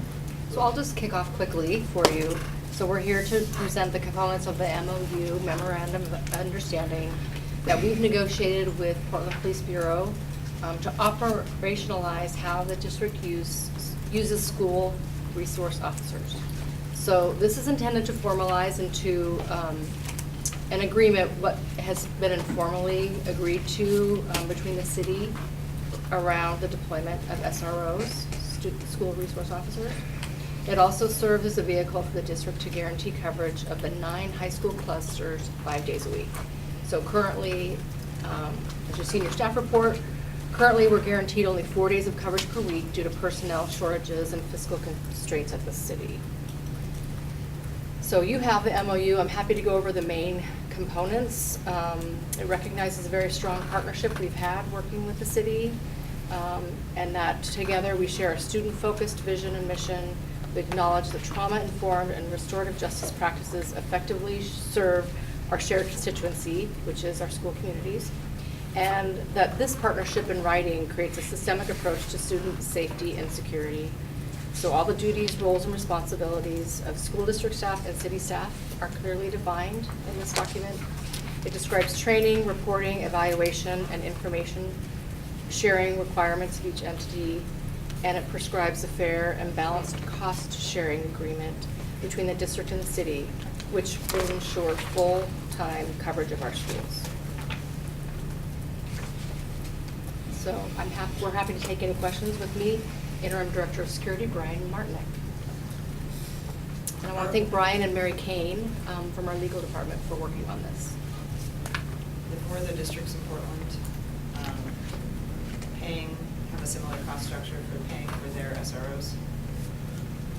I didn't hear the first part of your question. Did the other 4 school districts within the city of Portland boundaries that receive service from the Portland Police Bureau, are they paying a similar cost structure?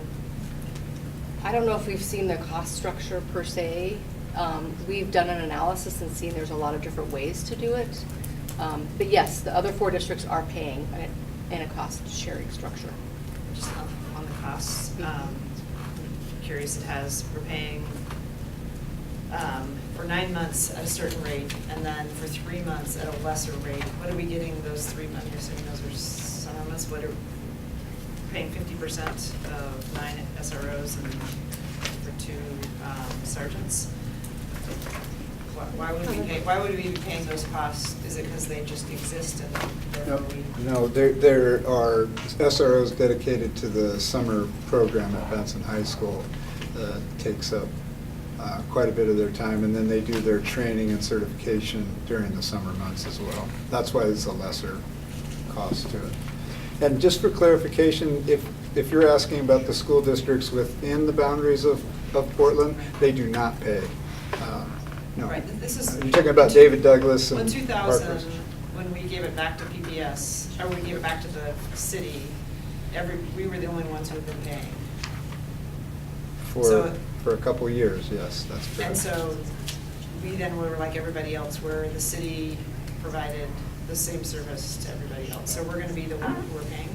There are 12 SROs for 7 school districts. And none of those school districts are paying for these services. However, it is the Police Bureau's intention to go to those other school districts after this and use this as a model for MOU with them. So I misspoke on that. Do those school districts have any control over the service that they receive and the amount of coverage, or is it just completely at the discretion of the police They bureau? have no control at all, and we have no control at all right now without this agreement. What this buys you is 9 dedicated SROs only to Portland Public Schools and 2 sergeants to supervise them.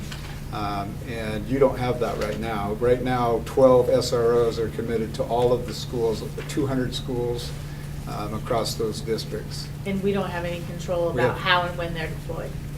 We don't have any control other than we have a good working relationship with them, and we're the biggest district, and they recognize the need. What I'd be interested in is just your personal take about why you landed here. You were the architect of this primarily, and just your color on why, no pun intended, why you think this is the Well, best route? so I'm not the primary architect. This started before me with George Weatherroy, who I'm in his stead now as he retired out of here, who did a great job of starting the initial conversations behind this. And why I'm solidly behind it and recommending it strongly to all of you is because we do not have control of the services that that they provide. It is without question one of the things that isn't said here. It's a prevention and deterrent to bad things happening to our communities, but also it's an opportunity for our young people to establish relationships with police officers, and also a deterrent from them entering into the court systems. Despite what it may seem like having police officers in those schools, these officers are highly trained and buy into the practice of restorative justice as it applies to school communities. And their goal is to not have young people enter into the justice system. So between that and the fact that the Portland Police Bureau is in the same predicament that the school district is financially and staffing-wise, it's not sustainable to continue the relationship that we have right now. They will have no alternative, and I'm telling you this from having sat in the chief's office. I would be saying this to you from that side of it the same way. It's not sustainable for them to continue to dedicate resources to the school district in this way without any help and paying for it. And their only alternative to that would be to then, and that's already happening. So what's happening right now is that the SROs that we get are only here for 4 days a week, and that isn't actually factual either, because one other day of the week they're committed to a patrol rotation that requires every specialty unit member in the police bureau to work a patrol shift to make up for the lack of staffing that they have. So essentially, in some cases, we only have 3 days a week out of those SROs, and what this gets us is 5 days a week, every week, and it takes them out of that patrol rotation as well. So there's a variety of reasons in it. I've managed and led 3 different departments in 2 different states in their SRO programs, and in every single one of them, it's proven that the data that supports the fact that there are less referrals to the court systems in schools where there are properly trained and properly hired SROs. And Rita, I want to be sensitive to time, but it's not really captured in here, but there is a perception among some in the community that is the opposite of what you described, in the sense that the intent and the orientation of the SROs is to decriminalize student behavior and to really work to keep kids out of the system. And so now that we have more control as quasi-employer of the SROs in our schools, I'm assuming that we'll have some kind of plan about how do we actively change culture and relationships and perceptions. And that's what I like about this MOU, is it's spelled out very clearly in here what that is, and what the expectations and the roles of both sides are. I brought this magazine that happens to have the Police Bureau's School Resource Officer program on the cover, and they're recognized in here. It's the National School Association of School Resource Officers. They follow their national best practice model, restorative justice-based, trauma-informed, and they follow that model. There's an article here if you're interested. I think we have copies of it. That talks about the Police Bureau's recent success with that. They are focused on working with the school district and the schools that they're in and their staff on serving the best interest of the students and their families. They're a different type of police officer. They're specially trained. They're specially chosen because of their passion to work with the youth and the communities that those young people come from. It's a different, it's just like there are some people who are specialized in drug enforcement, some people who are specialized in stolen cars. People have passions for different things, and these officers are chosen for and have passion for the school community. It's a different animal.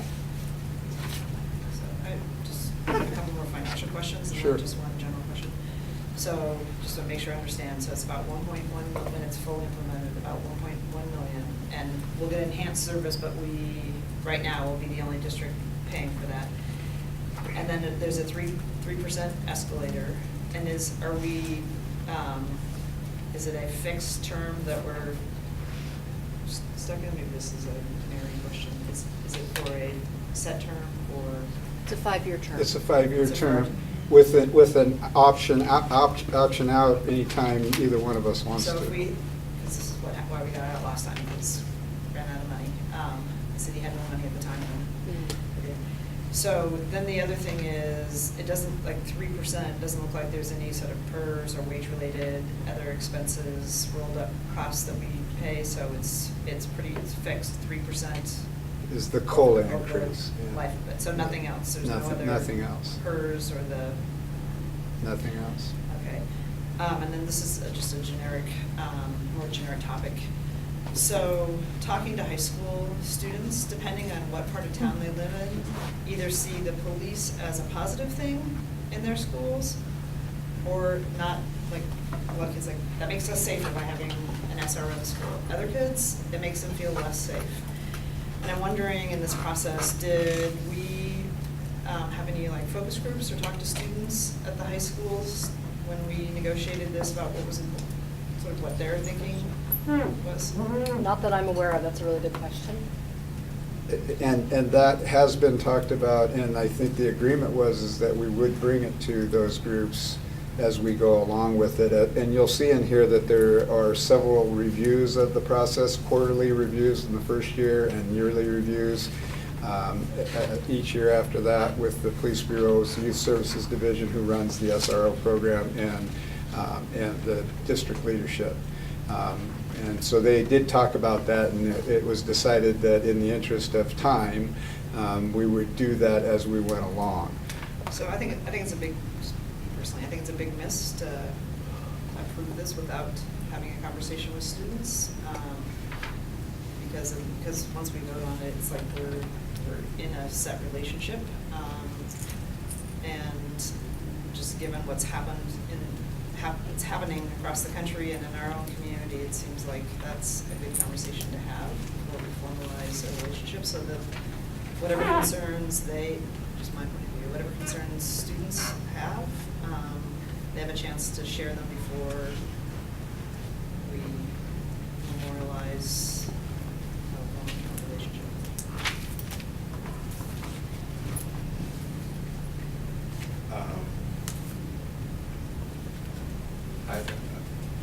So I look for report/evaluation in here, and then heard you say, and it's what I found just quickly searching, is that it's informal, ongoing, in terms of the evaluation of the services provided here. Is that correct? I'm not sure I understand the evaluation of the program as it goes forward. Yeah. I wouldn't call it informal, I would call it formal. It's spelled out in here that the Youth Services Division captain is to meet with the leadership of the school district and the principals at the school each year, and at the beginning and then at the end, and then quarterly in the first year, yes. So it's formal in that sense, but what I'm looking for is some metrics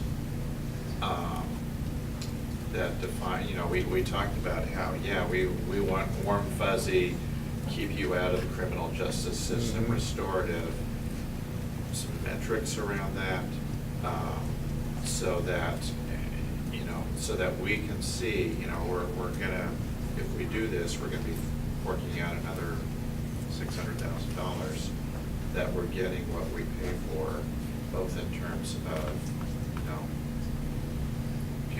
people be assigned where and the quality of service. And some of that can involve, for example, part of the evaluation ought to be perhaps some kind of youth, student focus group at each of the high schools, where kids are engaged around that. I'm sure they would be open to that. They want to make this a working relationship that. Well, I think we need to get clear on what we want in terms of those kind of metrics before we sign up on this. There is, they do include as part of the selection process for each SRO that comes into the unit, they do include a youth representative on that panel for interviews. So maybe the language for right now, so that we get moving on this, is that a formal evaluation tool will be negotiated or something like that, so that we don't get this held up. But I would like to see us be, best practices, be thoughtful about a formal evaluation going forward. So I agree, because it's just like, to me, it's just like any other professional service contract that we would, want to make sure that what value we're paying for. So are you talking about a formal evaluation of the program as a whole, or of individual SROs? Because I think some of both would be good. Well, it doesn't sound like we have the individual SROs. They're under the Bureau of I don't think Infrastructure. There's a whole personnel thing, but. Well, but, I It- mean, I they're mean, not it feeds employees, into it. but, I assume PPB has an evaluation process. Do they solicit input from anybody in PPS? I doubt that. Well, no, let me back up. They wouldn't do that for the individual Portland Police Bureau employee evaluation. But I do know that when there has been issues, and there hasn't been a lot of them, but when there has been issues reported or disagreements between SROs and PPS staff, I know that they then bring in whoever is necessary to the issue, and they've done a collaborative problem-solving process for dealing with that situation. That's what I have been told and I have experienced before. It'd be But nice to have it. So would you like to see some draft language that speaks to evaluation of the program and the officers' interaction, not necessarily their performance evaluation, and also incorporates student feedback at the check-ins? Because I think that sounds reasonable enough to go back to them and say. Because, my impression, and I have to say it's only an impression, is that this is a position where the actual person inhabiting this position, that's the critical factor. Like, you can have all the rules and regs and training and all the rest of it that you want, but you've got to have the right person. they agree with in you this. on that. Yeah, that's all I And heard. So it would be nice for us to have some ability to provide feedback if there were some questions about whether it was a good fit. You know what I mean? See, I would say that's true of every adult in this. I was gonna say, I mean, Well, there is that, here we're- but most other adults are not carrying guns. You're right. And they don't really have the ability to immediately change your life forever. But I was gonna say, we're expecting that of an external partner. I mean, there are plenty of people who've been saying we need that process for coaches for years. And there's no feedback, formal feedback. Okay. And no student input. I think this is a helpful conversation. I think my very first conversation with Chief Danielle Outlaw, we sat down together and we said, what are you discovering after a few weeks? What are you discovering after a few weeks? We both said at the same time, no MOU, right? Mhm. Like, you have to have codified what your Yep, yeah, relationship yep, is. yep. Now, we should be drilling down to the next level around, let's look at standard operating protocols for how SROs engage with school administrators and students. I do agree we'd be stronger if we had an article section around, some quantitative, qualitative data, some indicators, incorporate some student focus groups by high school cluster. And just to underline, what we get in exchange is a full-time SRO by high school cluster 5 days a week, which isn't always guaranteed. And we're having, as a system this size, we'll have in the normal course of business, student safety issues. And SROs are just one element of an overall sort of package here, but I don't think it would be unreasonable to say we need to incorporate some program evaluation clauses in here. So I don't think you're hearing criticism here. No.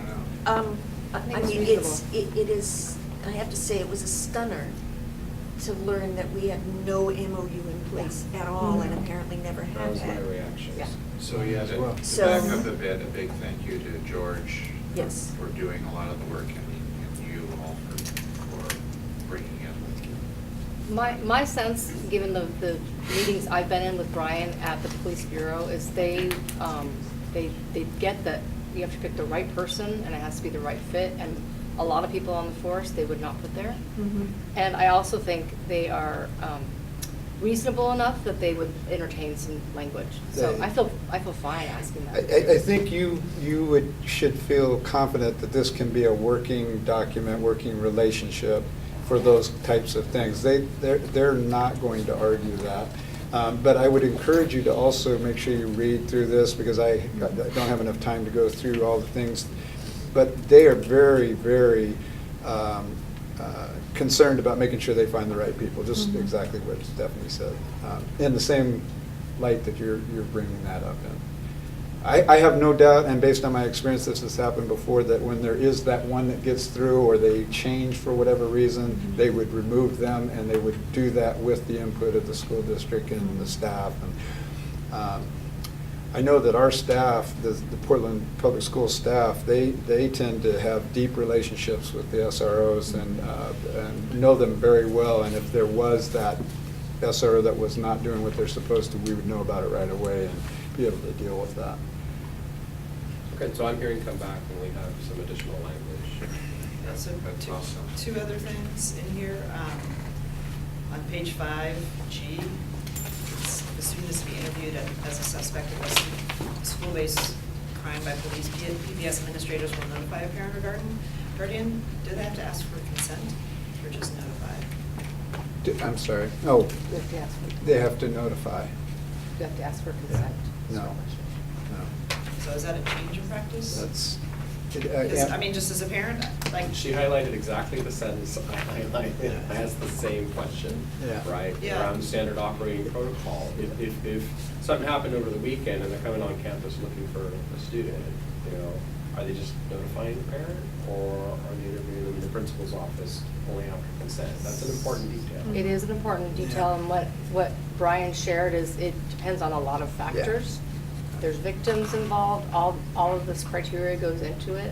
Okay, but if we're paying for police to be in our schools and a student is a suspect, if I were a parent and it was my child, I wouldn't want to just be notified, like, we left a message for you, like, I mean, that could have very serious consequences for a student. And to me, that's not the standard that, as a parent, that I would feel comfortable with. It is laying the district open to enormous legal liability. We are going to get sued on this very quickly. So don't police have to, for a minor, don't police have to get consent? It depends on the situation and the imminent threat to whatever the situation is. So most of the time, yes. But we had this exact conversation about that because we were concerned about it as we talked about it. But if there's an incident that's unfolding where someone is likely to be hurt and that person's involved in it, they're not going to wait to find a parent that they can't get a hold of. They would make reasonable attempts to do that, but they might have to move forward with it. But I think that's what In most of the cases. Could That's they not what this detain? says. But this says before interviewing, they will notify. Yes. So there will not even be an interview But occurring. I think what we're talking about is if you can't get a hold of the person. Right. I mean, you can notify me, but if I'm at work across town, Mhm. She's hard to get. My experience is they're going to wait. I mean, in most cases, I can't imagine that wouldn't happen, but. I mean, they can sort But of they don't have detain to. while they're waiting for an interview. well, what, okay, here. Why are PPS administrators notifying? Why aren't the police? Why is the onus on, I mean, why are we taking responsibility for that instead of the police to notify the parents? It's under the scenario of your student, our student, the PPS student, and the administrators having the responsibility for their students and making notification with families. If it were outside of the school, certainly they would make the notification. The details here is school-based crime, and it's a discipline issue at the school level to be handled by a principal. Right. Absolutely. A crime is another matter, listed here, Yeah, so. we can guess bring that some back to them. clarification To there. me, there's a subjectivity to it and just how disparity of treatment, so crime sometimes depends on the neighborhood, like, well, that's just kids being kids, and, or that was an unintentional mistake, versus in another neighborhood, it would be treated very differently, so to me, there's a lot of subjectivity in that, and I think that the places where, the people we haven't consulted probably on this are gonna be the ones who are most concerned about that language. I mean, I wouldn't want my child to be interviewed by a police officer for a crime without advising them. Advising the parent. No, Advising the without child. me having an opportunity to have Oh, a conversation with my child. I mean, I think that's, I can't imagine most parents would feel comfortable with that. Is there something you would suggest to make it more palatable? I'm happy to help take that back as the Okay. other pieces are being looked at and work on simplified I language. think the alternative is to say the interview will not happen until parents have given permission. Absent emergency, exigent Right, with circumstances. Definition. Yeah. So we had a similar discussion around, it's an MOU, not an SOP, but I think this is sort of the crux of, we would want to be really clear in this relationship what that looks like when there's a situation like that. I am interested in hearing Director Anthony, what other areas you think could be really problematic here if we're not clear in this MOU about. That's really the big one. Yes. Yeah, I think that's probably the most important Okay. clause in this whole paper. In my extensive experience with schools across a wide part of Portland, honestly, the problems tend to go the other way. Anything that would that would make the police and the Bureau more available to our school communities when our children need them would be very, very beneficial, very welcome.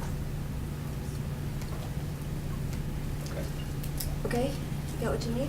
Yes. Thank you. Thank you very much. Thank you again. There's been months of work. Did you have another Thanks. Good. Okay. Are any of you interested in this? If you are, I'll leave it here. And We got copies. Yeah, thank you. Yeah, so, just a process question, so we've shared a number of things, and we're gonna get back, and we're gonna get back also a draft resolution, and we're gonna vote on this on Tuesday. So I What's the- would recommend we have an opportunity to have a conversation with the city to make sure, so we can share what your I'm concerns are. not trying to rush, I'm just. I'm not sure we can get that done. So I don't know if we can get it done. Okay. I would rather have. You will see it again. Okay, I just want, if we were gonna vote on it Tuesday, I was trying to understand what the process is. Yeah, no, I I'm not appreciate you signing anything clarifying. you're not comfortable with, so. Take it off. Thank you. Okay. Hmm? Okay, Yeah. thank you. Absolutely. That's a great idea.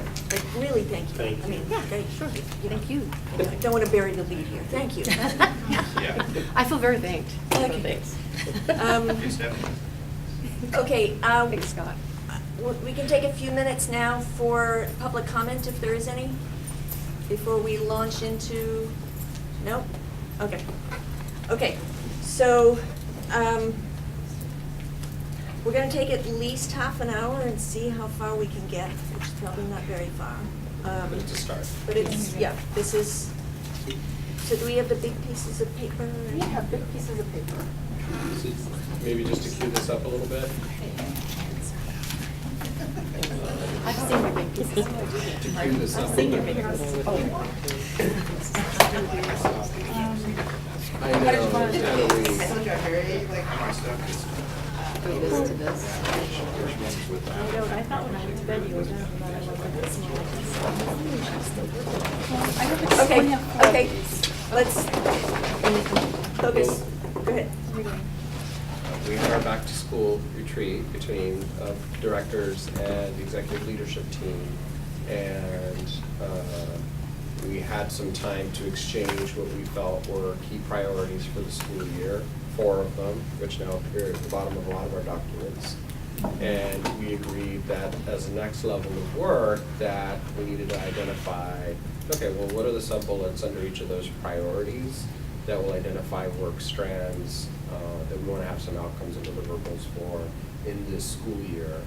And we wanted to talk about, identify those areas that require partnership, where there's a board role and policy and other ways that work in tandem with work that administration would need to also do.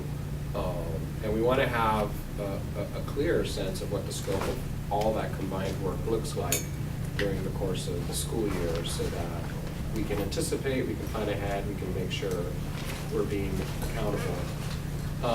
So we've taken an initial stab at what a work plan like that could look like. Caveat, this is not an all-inclusive work plan. There's much more detailed Gantt charts for every department in the process of being developed. This is about board administration work areas at a high level. And just to get us going conversationally, the leadership team spent some time thinking about and also reflected on areas the board has been pointing out as desired work for the year. Started to map Don't look those at that. map those out. Get out of there. How come you never answer my email? Started to map out. Just trying to get it off the screen. What that can look like. So Got a screenshot. SLT spent some time on I'm it. sure you did. There's some board input. You saw an initial draft. I got to spend a little more time on it today. So it looks even different from what we sent you. But really it was more for illustrative purposes around work strand, board work, admin work, how do those work together across the months for the school year. And just so you could visualize it, because we knew we couldn't fit it on a screen in a readable way, we printed some poster size and hope that you can take a few minutes for, pick a little conversation that we won't finish tonight, but we're looking at a follow-up retreat where we'll have more time to really have a deliberate conversation. We identified our 4 overarching priorities. It's different. There's 4, because I took a second pass through it now. So there are 4 big priorities, and what we didn't change is sort of the sub-bullets under it. What we want to get at is, are these the right sort of work strands? And then the sort of details would come after that. But want to kind of, we're going to have to co-construct this together and fill out this matrix together. But if you could keep your eyes primarily on the left first column, sort of the starting point for a discussion tonight, which we won't land entirely on probably, but just to get us going. So why don't we take a few minutes kind of just looking at these posters and see if this visual helps to capture the scope of work together. Paul? Well, I'm sort of confirming here. So you don't see a board role in the strategic plan? No, of course there is.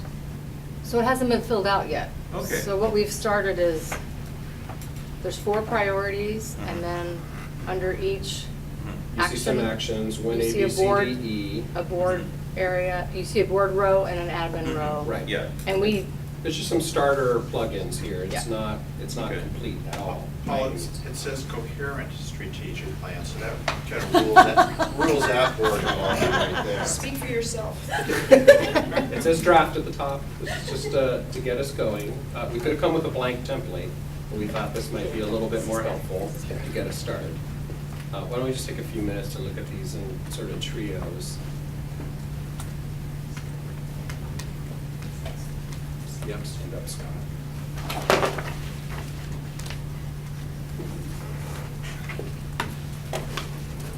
Careful, I played football. I ran cross country. I wrestled. I ran track. Give it up.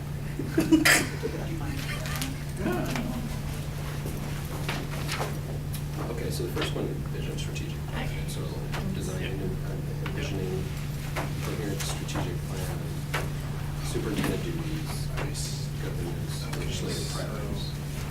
Forget about what we said about. Well, it's similar. It's similar. All we've done is divide each of these Gotcha. strands. Okay, that's- So it's Yeah, clear yeah. what the board Which was- admin role is. Which was, oddly enough. What was I did. missing. But it's what I added. So, yeah. Okay, so Paul finally makes sense. Okay. Is that what's his suggestion? No. That what his question about. Oh, because he saw empty rows, because we haven't filled them in.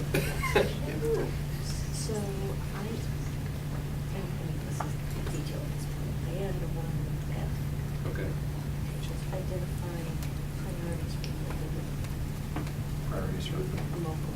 This 2C is, are we just missing the? Okay. I would even just put a comma there, local intergovernmental. Well, They're different. And that one's more ongoing. one's always kind of big picture. Identify.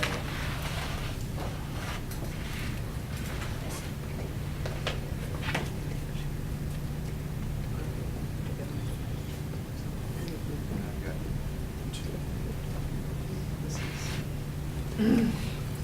Yeah, that one is killing me. It really, I keep seeing it. I got no idea. What's this go? It's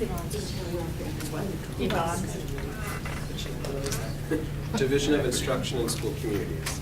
Student Support Services, Offices. Teaching and Learning, and School Performance. Chief of Disco is Dawson. The non-business and ops part of the organization.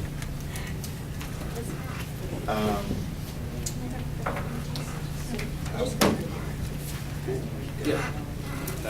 Okay, is, I'm not sure about level of detail here, but I'm splitting this option review to DLI. And we've got to figure out. So we put this under equitable opportunities and enrollment boundary review plus program placement and focus options. So DLI, which is both, are we going to do single school versus co-located plus what's our middle school?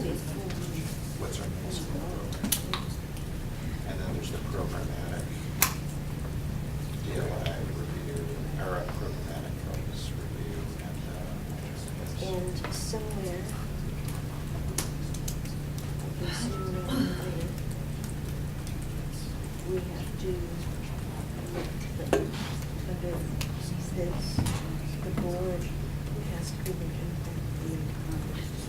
the school boundary policy.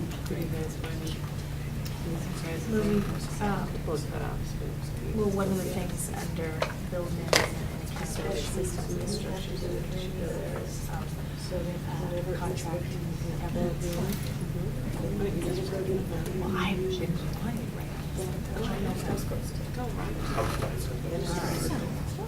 I've been restraining myself. I think the governance, I think board policies should be, under strategy. Or and else. vision. Not equitable opportunities. This is our default. Under, should be one. Yeah.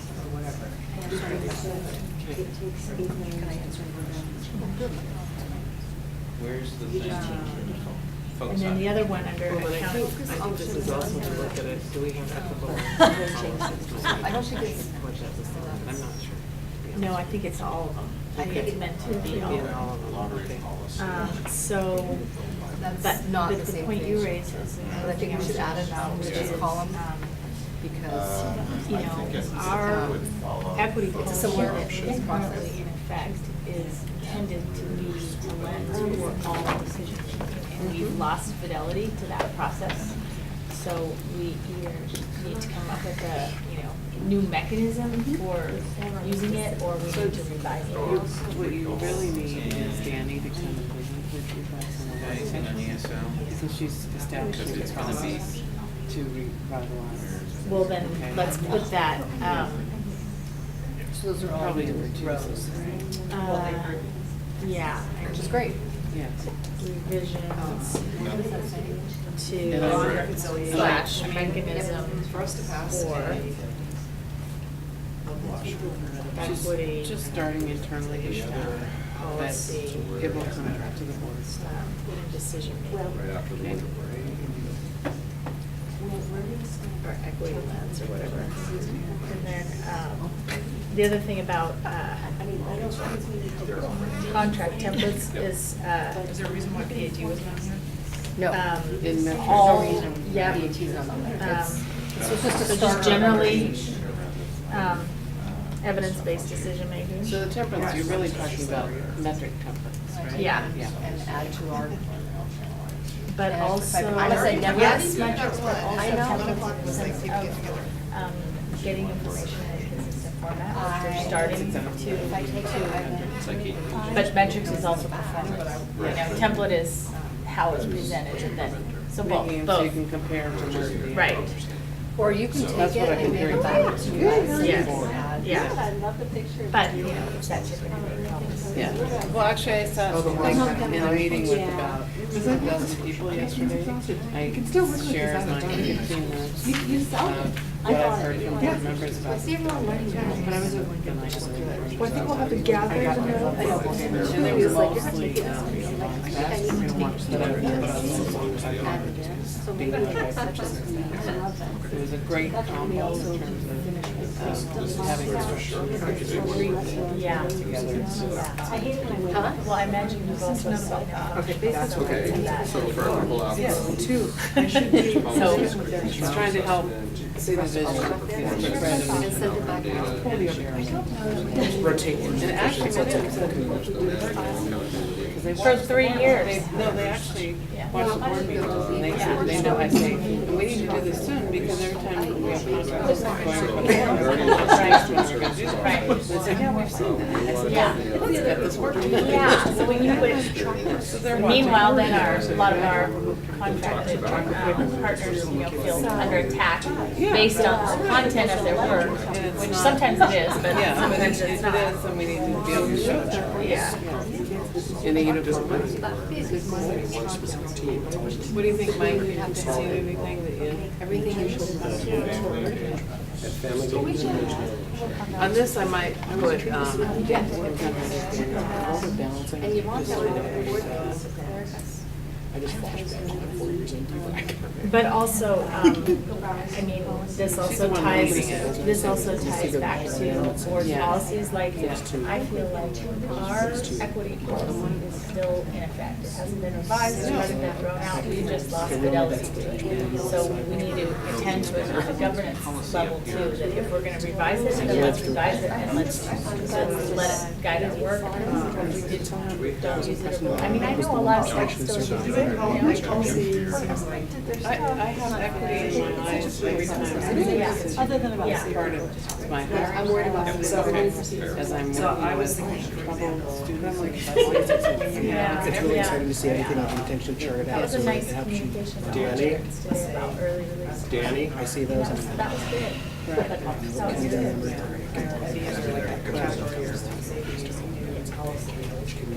I mean, and also because even though it only affects a relatively small number of students, when the whole parent population sees that, they think, oh, they carry out their active. There is a little bit of organization. Actually, really, there is. It's just trying to have 300 best practices. Yeah. All the regulation and rules in the place. Yeah. And it doesn't. I haven't been able to accept. So what I'm trying to think about here is what are, this is pretty distilled. So what are the big buckets that aren't? I think this is not necessarily, I mean, we're still building this. This will not be everything we do, but these are things we know we need to do. And these are things, and we're still, you know, It's just the difference. we're still compliant. No, I know, and I'm saying, that's why it's time to think about them, you know, Right, because. But what I can tell you is when you've made a resolution about the timeframe, Roseanne has made sure. Yeah. We want to take those in action, because I know It'd be great to just keep emphasizing these. You know, where you expected a and we have more certain staff. that's on this. Work received, we got everything done, all of your thoughts. As in having all of our staff work done by the end of next week. That allows you, and then, well. I mean, it's thematic, it's not by department, but it isn't surfacing a lot of the stuff in your. Actually, it does. If you look like here, Potentially, section. the 30th. Okay. Like where does it, do we have a long range facilities plan or ADA transition plan? Work session is open. We could, As a group, as your priority, strategic plan, vision, budget plan. So, I mean, that could fall under we have, both of those. oh, wait a minute, we do have CDD stuff. yeah, I know that we have a whole bunch here, modern health and safety. So should we have the fifth? So this is just getting started, yeah. It is in my work, and it's coming next to you next week. But, we have to get the facilities assessment first, and then we'll do the plan. There isn't a whole lot, but it's your. Great. And this is really building towards the 2020. So we were talking about that yesterday. Probably should put the bond and the levy on here somewhere, 200. Let's see, so the bond has to be on here, probably here, right? And then the levy is more about Kind of, I'm talking about the lift of the. So just put it down here in the empty box. 4 or 5 families. Local option levy, and so really that's a combo of the. You're like, Chief of staff. Communication. Yeah. You know, the campaign. well, they cannot, They yeah. can't. But We can't campaign. But they provide the communication background. Yeah. Factual. Zero.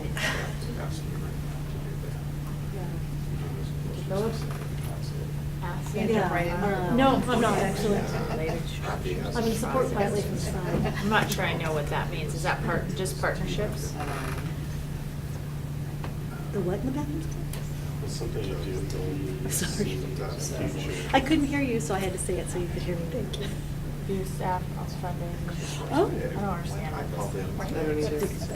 I can tell you that I didn't write it. So I mean, I'm not it's sure. strategic. So we have promoted support student and family voice and support. So we've Yeah. been starting to spend a lot of time talking about how we'd like to support. That's partnerships. Yeah. Yeah. Why does it? Because it's thinking that it's that we're gonna be able to put that asset into play. Here. Because they said Yes. it's not being until the like community relationships piece. Oh, So really? all of a sudden, teaching I missed that, okay, thank you. Very You're surprised. gonna check in on Trying to think of both things that are just not. You know, levy. We gotta vote on But I'm generally fine with these 4 ways of conceiving. That's gonna be really, I would maybe the. Oh, I thought, no, I thought I was February. Maybe I You have to have the vote. Right, in February, because it has to be So, done I by mean, March, early March. And then. Election. So, I'm curious, how come there wasn't This is not a complete list, that was the first flush. Okay, and what I can tell you is that all of the things, and I'll be real honest with you, all the things that are being done, other quick people have done for me. Because I have been a one-armed big wallpaper hanger trying to cover all my bases. Well, I was just worried because they had the ex officio committee members, but not the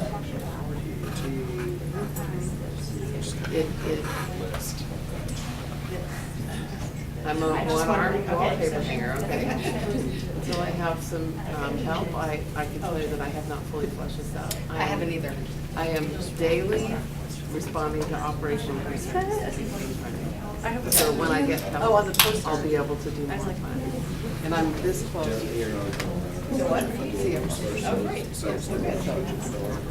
it's coming, so, yes, there's a lot of holes in my area. Please feel free to put in.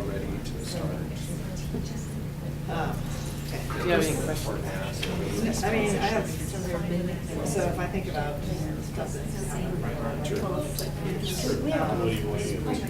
Because it shouldn't have. Contracts, bond reconciliation, which may be a framework. We actually just met yesterday with the whole group, the purchasing lead, and then I want to say a dozen administrators around the table. I spent 15 minutes helping explaining what I'm hearing from them. And then I have to go to another meeting. No, they don't. We're trying to cancel that meeting on November 6th. Kids called up there and asked to answer to it. So they recognize it. And they do also, they want the same supporting partner.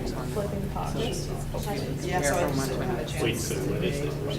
Midterm elections. No. I don't know if we're gonna be celebrating. Because I think in some ways, like the board papers. Uh, So wait, we're not.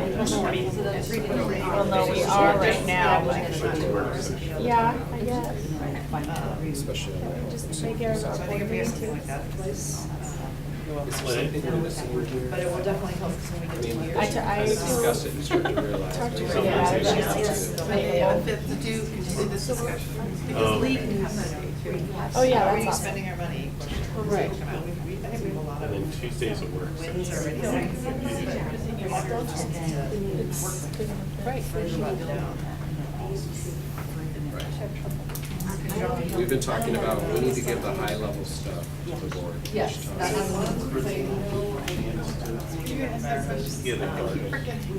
Yes, but I went and talked to them, and they're like, so. I'm so sorry. We're going to get to events. Time, so I see there's a couple. So we have a CTE process coming to an October 30th, and that will include a bit more of a Benson plan about it. It also addresses alternative programs. If you look at, Those things keep coming up on my Instagram lately. That's a bobblehead. And it's an action be free for all. find it. It's actually being made this ship in November. Yeah, so. October 30th. It's in a Google Doc that has a whole bunch of people on it, and everybody's writing on it, so it's very messy. So, for example, if you have just the first sentence, or whatever it is, and then you have to read the whole thing to figure out what it is. So this, I think we're sharing this with you right now. This is our work plan that's gonna be modified and updated. But so it's very drafty right now. I think we wanted to start with something so that it's like. So you're right, there's lots of holes. So here's,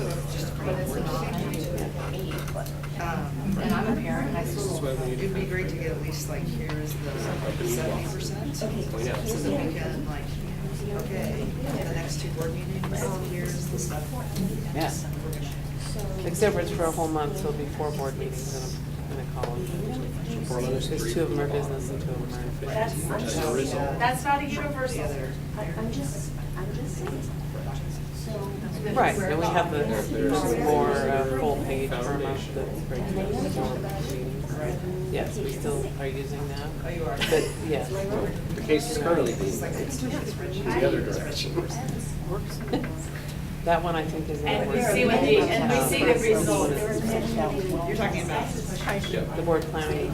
Yeah. So you guys are using that? Yeah. Okay. Well, I mean, I think that's one of the. Oh, we're talking about something different, actually. Oh, To figure out. You're talking about that one, yes. make Okay. the Calendar. Case together around. Because we have the.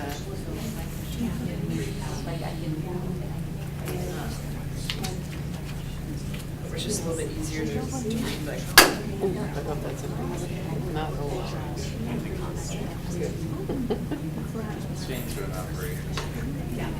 Yes, they are. I'm quite familiar with them in this building. The duct tape for the booth. So. Yeah. So when I totally this. Oh, yes, how does that address that? Like, people with community, right? So I mean, I think I would start with these 4 yellow boxes, right? Okay. Those are the priorities. Right, but then the question is, okay, so what? That's your elevator, right? Except for they don't mean anything. You have to put them in your own language. But I think we should have a consistent language, because like how is it what? We're gonna be talking about whatever. coming along pretty quickly. So under that, it's like, all right, we have priorities, but what are the elements? So I think we have the exact language. That's what I use.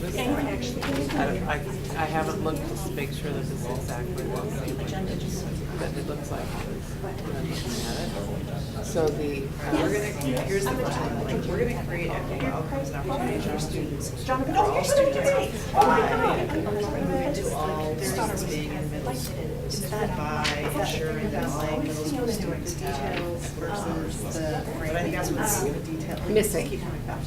right. So these are top down phrases, they're not actually. So maybe we have sentences below that It's says. the key initiatives, the key strategy. Right, written constant. And that's coming in the strategic plan. I can't jump Right? until I know the As we details. get farther past the visioning, that's when you do this. Well, but I think there's stuff we can just do right now. Yeah, we have to. Right. What I would propose is that Well, I mean, I think. comments and put them in, and we get the rest of our staff stuff put in, and then have. Give me a detail now. Like, by the end of next week, we send it back out, and then we have a day where we get together and really look through it. Does that make sense? Do that. So here, Do you think that, so if you did the exercise, like you got the moment, I printed it out, now it's something just so nice, right? Like, thanks for your so I'm trying to think how you make it. Well, the only question we have to do, professional development, right? I'd want to incorporate those, that's all. Yeah. You need your nurse to the culture. Right, but then I don't know my notes. Then I can give them to you. You can throw them You away. can take pictures of it. We can take pictures of them, yes. Then I have We'll take pictures of I'm them. taping my stuff together. How about this? We take pictures of the notes, and you can take the good ones without making you happy. What if I give this standard directly, They just make a chain photocopy.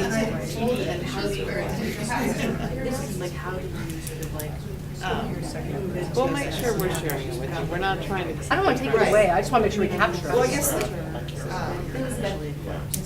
so it's like get rid of the barriers, the way I've done it, start to do the sort of like system change. And we'll ask. that's what I said, who is the person? It's not one person, we all own this Yeah. together. That's what I told her. And because our boss owned it for us, right? Yeah, it's been moved around by more than one person. So for example, okay, so here's one of those two. Yeah, so I don't think the policies are a separate thing up here. I think depending on the policy, where it fits, it goes with the, like, whatever the topic is, like Yeah. student safety. That's good to see how, so it's like On a this. culture building. That, some of them are policies, some of them are So it- contracts, some of them are other things, but that it's not a separate, just, it's like, okay, but we do have to Mhm. support this sort of like a where we are. Or it could be both, potentially, because you want So how do we want to to capture with the committee. first conversation started? No? We'll see, because, okay, so implementation, so I figured have, actually like, student, topic would be student safety. But I know that And you have thing, a implementation. I've been of drilled white that much on. So we're calendaring it out when we're doing one, so that's the. Right, so we just follow, Yeah. so, Okay. the student safety, so the White House report has a bunch of stuff that's staff. Yeah. And then a bunch of stuff, well, some things that, and then, Yeah. okay. Yeah. So. We want to map both We're out. to have, Clarification, October, questions, just on the we are, what does this mean? the adult, What did you like? what does it Start with the boundary or the adult student. I can't tell you what's missing. Boundaries.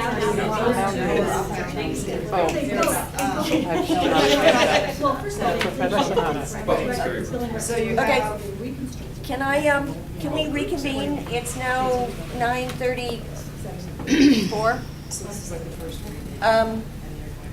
So can we take just a few minutes to kind of We're not done. shout out Very direct. where you are in your group? Like, okay, I'm gonna ask, what, 3 questions, 4 questions? First, any clarifying questions? Any clarifying questions? Second, what did you like?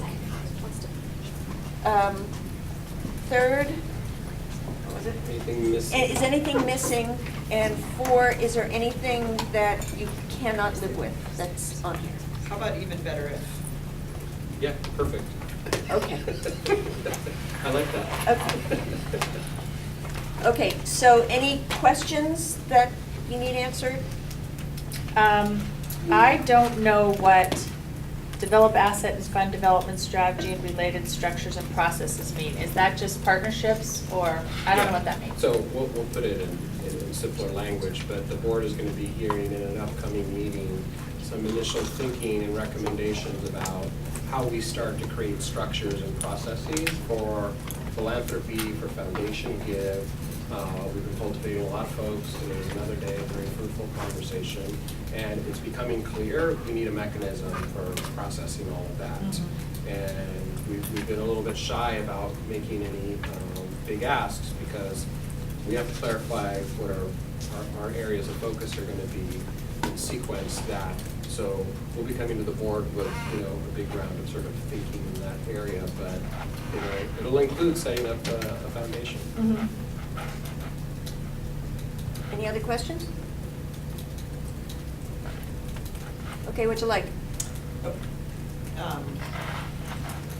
So I know this is a draft. Is there a point in time in which we have a working draft that we're working off of? And when is that? Well, we want to get all your initial thoughts and mainly on sort of what are the categories? Is there something that's just missing in A here? strand of work. Anything that you wanted to start to detail into the cells, great. We'll take these, we'll synthesize them, we'll bring the best draft of that, have staff work on any staff rows, and then our hope is to bring that to the next opportunity in a work session as a working draft, and certainly at the next retreat date. We're hoping November 5th works for most everybody, Monday evening, for a work session, for a retreat. 'Cause It's Lee's- Monday? It's Monday. Oh, okay. Lee's available that night? Did that go out already? No, No, she's that's asking. new. That was a new one that's, Late and breaking Just surveying invite. people today. as of like 10 a.m. this morning, had that available. Okay, and were we talking about the 30th? The next? Oh, we got this 3 hours long. So generally, does this setup, this matrix style work as a way to visualize the scope of our work over the year? I like that it's thematically arranged. The 4 buckets are thematic rather than by topic. area in any way. I think that's a good way to do it. I think the priorities were so high level that it's identifying the work strands underneath them for the year Yeah. that is what makes this work. Well, and I think it makes sense that it allows us to tie disparate things together under a banner. So this process, so for me, it's a useful process for thinking about what's missing, what needs to be filled in. It's, and maybe at a really granular level planning board meetings, but in terms of speaking to what we're trying to accomplish and lead and inspire and communicate to our community, it needs a frame. So for example, just the second one, create equitable opportunities and outcomes for all students. To me is, then you need to have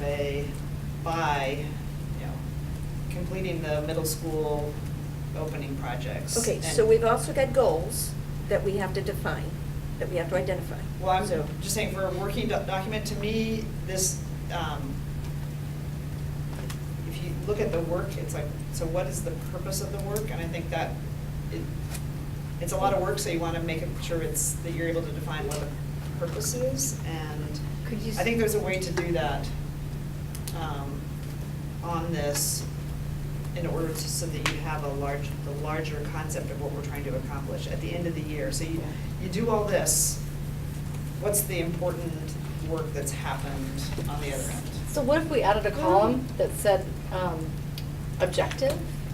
So our objective is to, and at the end, the outcome would be at the end of the year. Yeah. Something like that, would that help? Yeah, because that way Yeah, I like, think, identifying legislative priorities is not an outcome. It's that's where we have to But start. our objective is to get Our- some key. Yeah, revenue reform, blah, blah, blah, blah, blah, blah. Yeah, so I'm like, guessing when people listed those things, they had something in mind, Yeah. right? Like when I see equitable opportunities for students and you see curriculum instruction assessment, the theory of action I would describe is if the school system develops a coherent core curriculum and defines an instructional framework and has aligned formative assessments to inform instruction and school improvement, then we can expect to see accelerated student outcomes. Like that's the theory of action there, but I So you could have an agree, we need outcome at some the end of the language year. so that it, it doesn't just seem like a list of things, but you're actually describing why that's a What's the high objective? leverage Yeah. objective. right, so people start nodding in your head. So like to Amy's Exactly. point about the legislative priorities, to me, I take it out of the first section, and actually, what are those legislative priorities? So say, like last session, we had a pretty critical financing piece, so that, to me, would be down at Under the- item 4. Yeah, under item 4, or this time around, it's Oh, I see what wipers, you're so number 3, Yeah. under build management, accountability systems and structures, it'd be 3B would be student safety, and there'd be maybe, a line that's around the legislative front, and then there's a line around the PAT, something, the PAT contract and all our contracts, and then there's the adult. Yeah, all the recommendations are. The professional conduct written out. policy, but then like policy is not a category of work or legislative Right, agenda. right. It's. Except the act of coming up with it in the first place. Right. But yeah, Well, after I get that. what you're saying, we can do Yeah. that. Because then you have I think a very clear, what's the board's role and what's it was clearer, the, superintendent and staff role, and it's by the priority, not by, it's the type of work.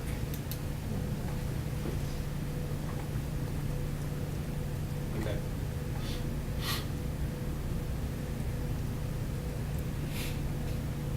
It's another tab. What was the question again? Was it the format of the work? Would you like? Is there anything missing beyond what you've already said? Yeah. Red, green, and yellow. Oh, we talked about that. Just so we have a sense of where we are. So each cell as it gets completed or is in progress should sort of indicate what the measure is. It's red until for it's each- yellow, until it's Mhm. green. Like our BAC dashboard. It shouldn't be red unless it's behind. I don't think it's red and tennis. Oh, okay, so let's clearly define what the colors mean. Right, I Yeah. wouldn't, you don't, you Well, could like- be right on time and not be done, but you wouldn't be red. Right. I mean, I wouldn't. Well, that's a yellow green. Well, but, I mean, this is organized by calendar, so if we're doing, I mean, to some degree, the reason to do that is to sequence out the work. If you're following the calendar, then, you know, you should You're on be time. green. So But that somehow say done or completed. And if you're not, that's a problem. The big operative phase is if you follow the calendar. So, And there is a lot of discipline. I can tell you, like, I've seen rooms full of vice presidents who are like all counting the numbers of yellows they have because they want to get to green and what needs to happen. It just is a good process to get people focused on like where we're behind,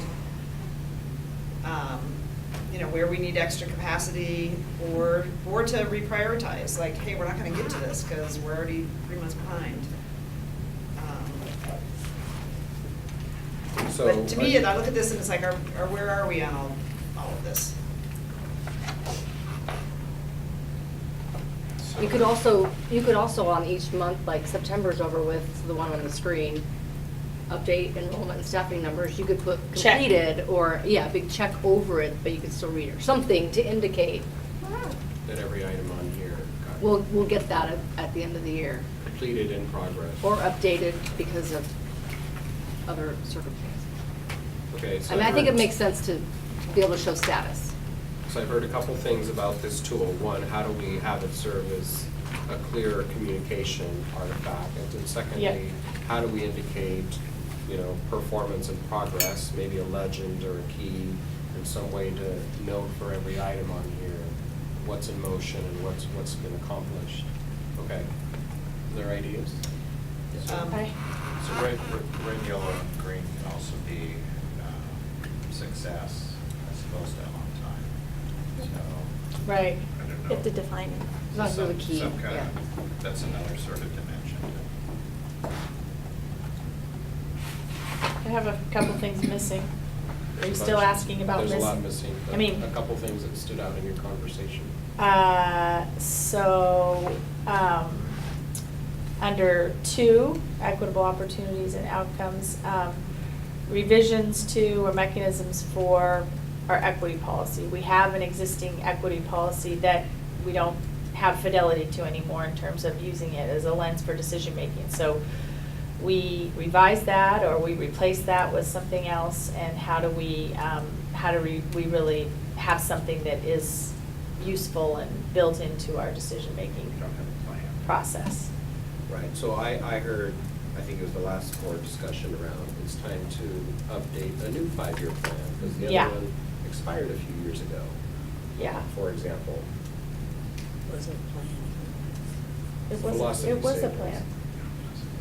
Well, talked to a lot of people who used it and to great effect. I mean, look at contracting practices. Those are very disciplined procedures that use an equity lens that is phenomenally better than before that tool Saying existed. If you read the language of it, there's no planning language Well, anyway. in it. I'm not saying that policy can get used in different ways. I'm saying Oh, that- directives that followed from it, yeah. That plan was not a plan where you could look at and say how successful It was were we. inconsistently Right. applied. There were Some no, places- there were no objectives in it. Yeah. Another thing missing under 3, management and accountability systems and structures, contract templates and metrics. Bless you. Yes. Yeah.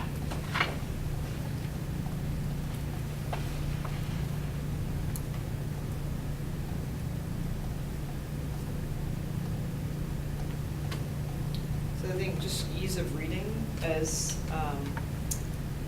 to have some sort of label for each of these topics. So, for example, if it's Benson CTE, to have that just be the first couple of words, of, like, pick whatever the topic is, because otherwise you read through here, if you read it cross, it's jumping from one thing to the next. Maybe it's, you know, A bolded keyword first.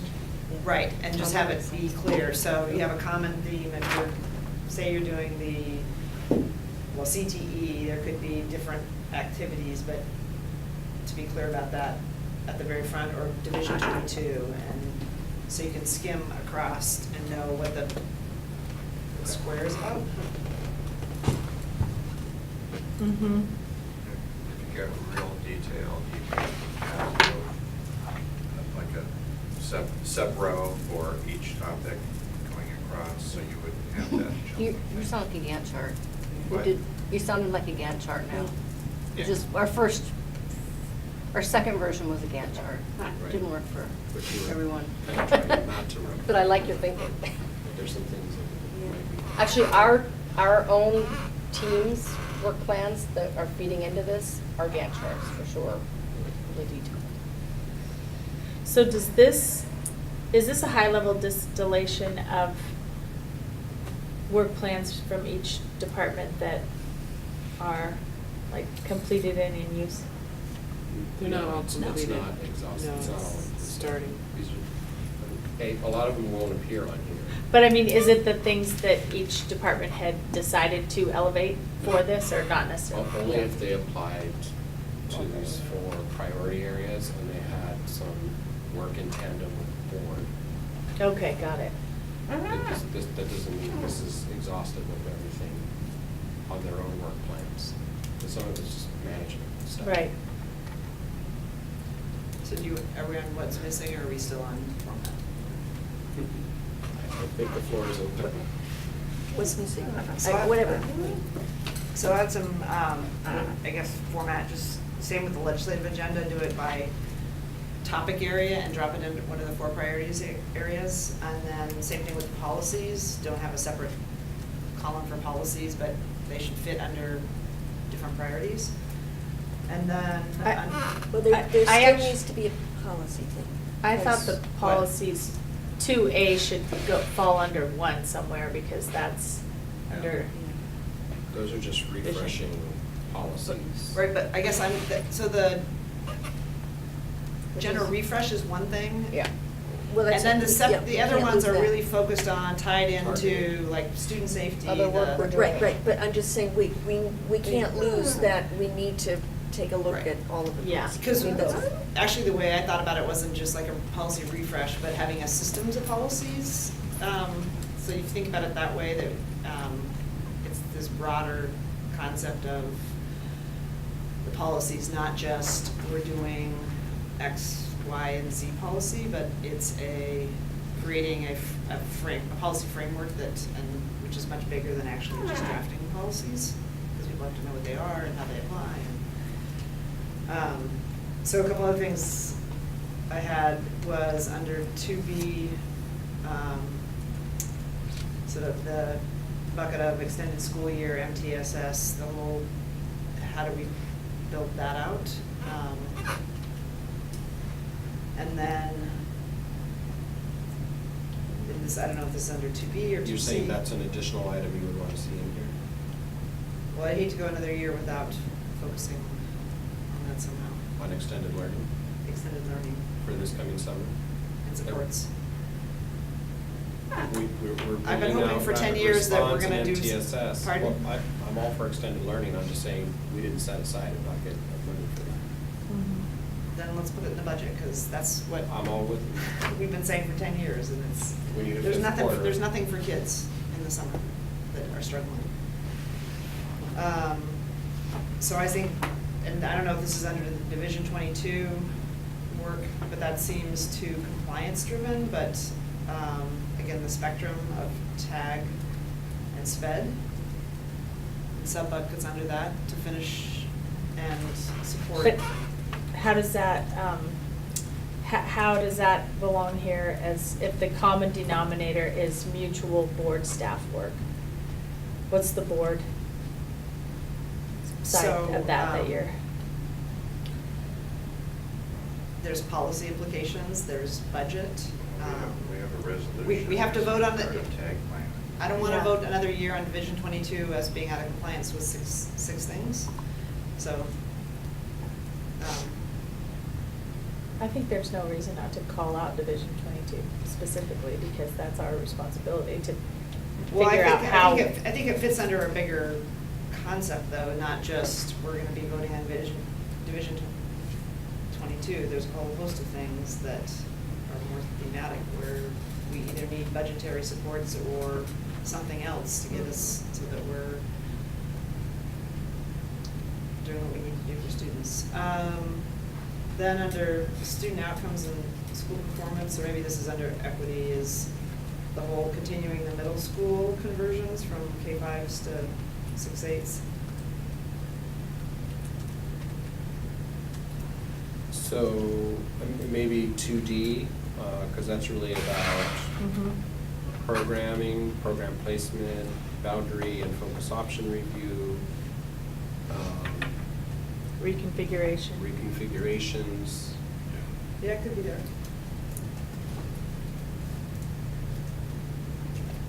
Or Can or I- B. Can I just mention, this needs to be doable. I So mean, this is a great question. It's too bad we're having it this late at night, but it's like, I don't want to stop on the middle school piece. And so I guess that's what, every time I bring up the middle school piece, that's what comes up, and like, we can't do it. So I would rather do that than some other things, so, or have the I just conversation. don't think it's doable. I mean, we need to wait until Kellogg comes online. And Kellogg is our next And nut, that's- and and we that's have a lot of 2 work years still from to now. do, to figure out Okay, what that- kids are going there. We can't open the middle school until I Kellogg's disagree. open. No, that's not fair to those kids who are stuck in under-enrolled K-8s. I mean, Kellogg's gonna open when Kellogg's open, but there's lots of other kids that are going to other needs. But it seems like it is tied into the 2D. So It's part of a larger Yeah, now's. process that helps inform that. Now's the wrong time to argue about what's doable. Yeah. What we need to do is get our stuff down there, and our superintendent needs to come back and say, I just don't know what the whole universe is. I want to get all of Okay. sort of the ideas. So I'm giving you my universe, Great. and it can be an open discussion, but I don't want it to be, I don't want us to get to the end of the school year and say, we didn't do it because we never had the discussion about it. Right. I just want to get all the ideas on here, and then let's look at it entirely as a whole, and then we'll have to make some decisions, because I'll tell you, we can't do all this. So Well- we'll make some decisions about what things happen when this year, and which things we're prepared to move on to next year. But we'll have to prioritize, because there isn't the capacity to move on every one of these areas, never mind all the management work plan work that has to happen as well, just to build the capacity of the system overall. So once we get a working draft down, we start to do a dot exercise or whatever it's gonna take to really identify which ones we wanna knock out of the park. Don't we expect a deliverable on, when do we expect a deliverable on focus option review? I have no answer for you right now. Yeah. let's get our universe down, and then we'll one step at a time. And that's the attempt here. This is an exercise a lot of school systems don't take the time to do, and it's going to be huge for us to capture it all. I think it will be a big step forward, and even if some things get moved on to the 1920 school year matrix, these will start to have what becomes a game plan, and we can plan accordingly for those things. And we can budget and invest accordingly, so we actually can do it. So do we have a date to next sit down and look at this? Did I hear Roseanne? Well, I haven't need to hear from Scott and from you if November 5th, Monday, might work. Well, they go back, you know, watch this. No, it's a new one that I've sent out. In the evening. So I guess the earliest you could be available. Or the time you could start, preferably. So I think, because Lee is available, so 4. Yeah, let's get something for the early birds.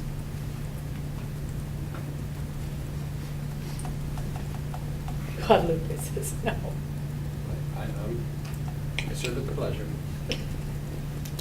So, a couple other things, just, this is under the bucket of what I think we need to do, and I think we would be doing anyway, to prepare ourselves for a successful local option is, it's the contract piece that came up earlier. It's getting the audit committee in place, getting the internal auditors hired, but showing that there's a system of accountability. Then I think it feeds into the bond auditor and being able to speak to effective management of, it's not really there, it's partially there.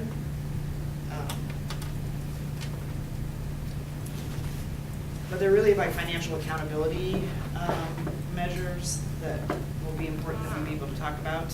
Because everybody else is going to be talking about the $100 million that they think we lost. Oh, I didn't see Okay, I'm fine, there's just the Madison Dag that night.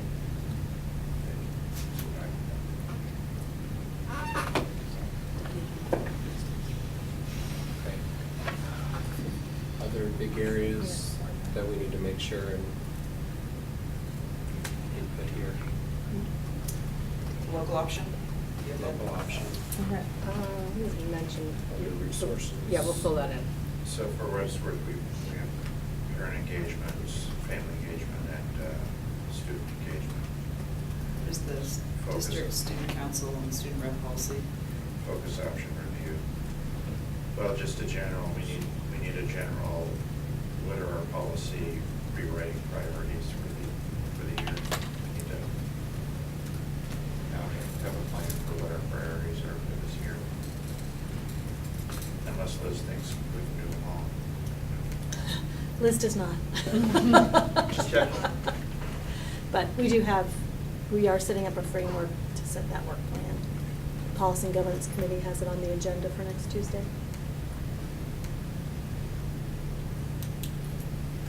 Okay, so maybe as a next step, Sorry. we'll collect your ideas, Just we'll yawning. synthesize these on a updated matrix, we'll get it back out to you, sort of the next working draft, whenever the next date can confirm, November we'll 5th. pick up where we're leaving off. Hopefully we'll have a fuller, cells filled in, and then we can start to clarify which are the higher priority bodies of work that we should concentrate our efforts into. It's almost like we need sort of another last column around which ones are just going to be essential that we accomplish. Because school year's moving fast. And in the sense of, like, building blocks for future work, like, what It's are all they? scaffolding. Not only essential, But sets the stage for the bigger work ahead. Yeah. I mean, I think structuring some sort of conversation about what things happen, because if I just reflect on the middle schools, it's like, I'd much rather be spending a lot of time on the middle schools than selling this building. I mean, But that's not a lot of time, I mean. well, it's That's gonna not take mutually some people's exclusive. time, and,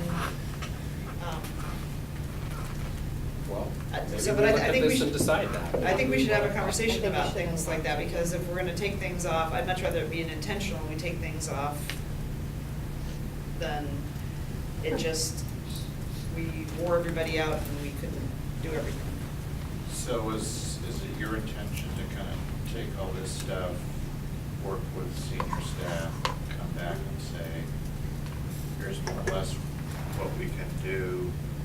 Do you want to switch anything from doing next year to doing this year? And if so, what are you going to shift from this Yeah, I year mean, we're not to going next to year? make any kind, we're just going to keep synthesizing and capturing what we're hearing. And I think we have to co-construct and make decisions about this together. We'll tell you once we see what the priority work is, whether it seems like a doable body of work.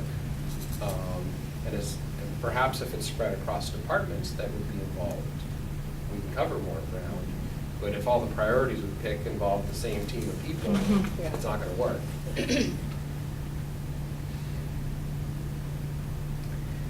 Okay? Okay. This seems like a logical stopping point. So it's only 10 o'clock. Okay. Thank you, everybody. This has some chicken scratch on it, you want them back? No, good. Give me the stuff anyway.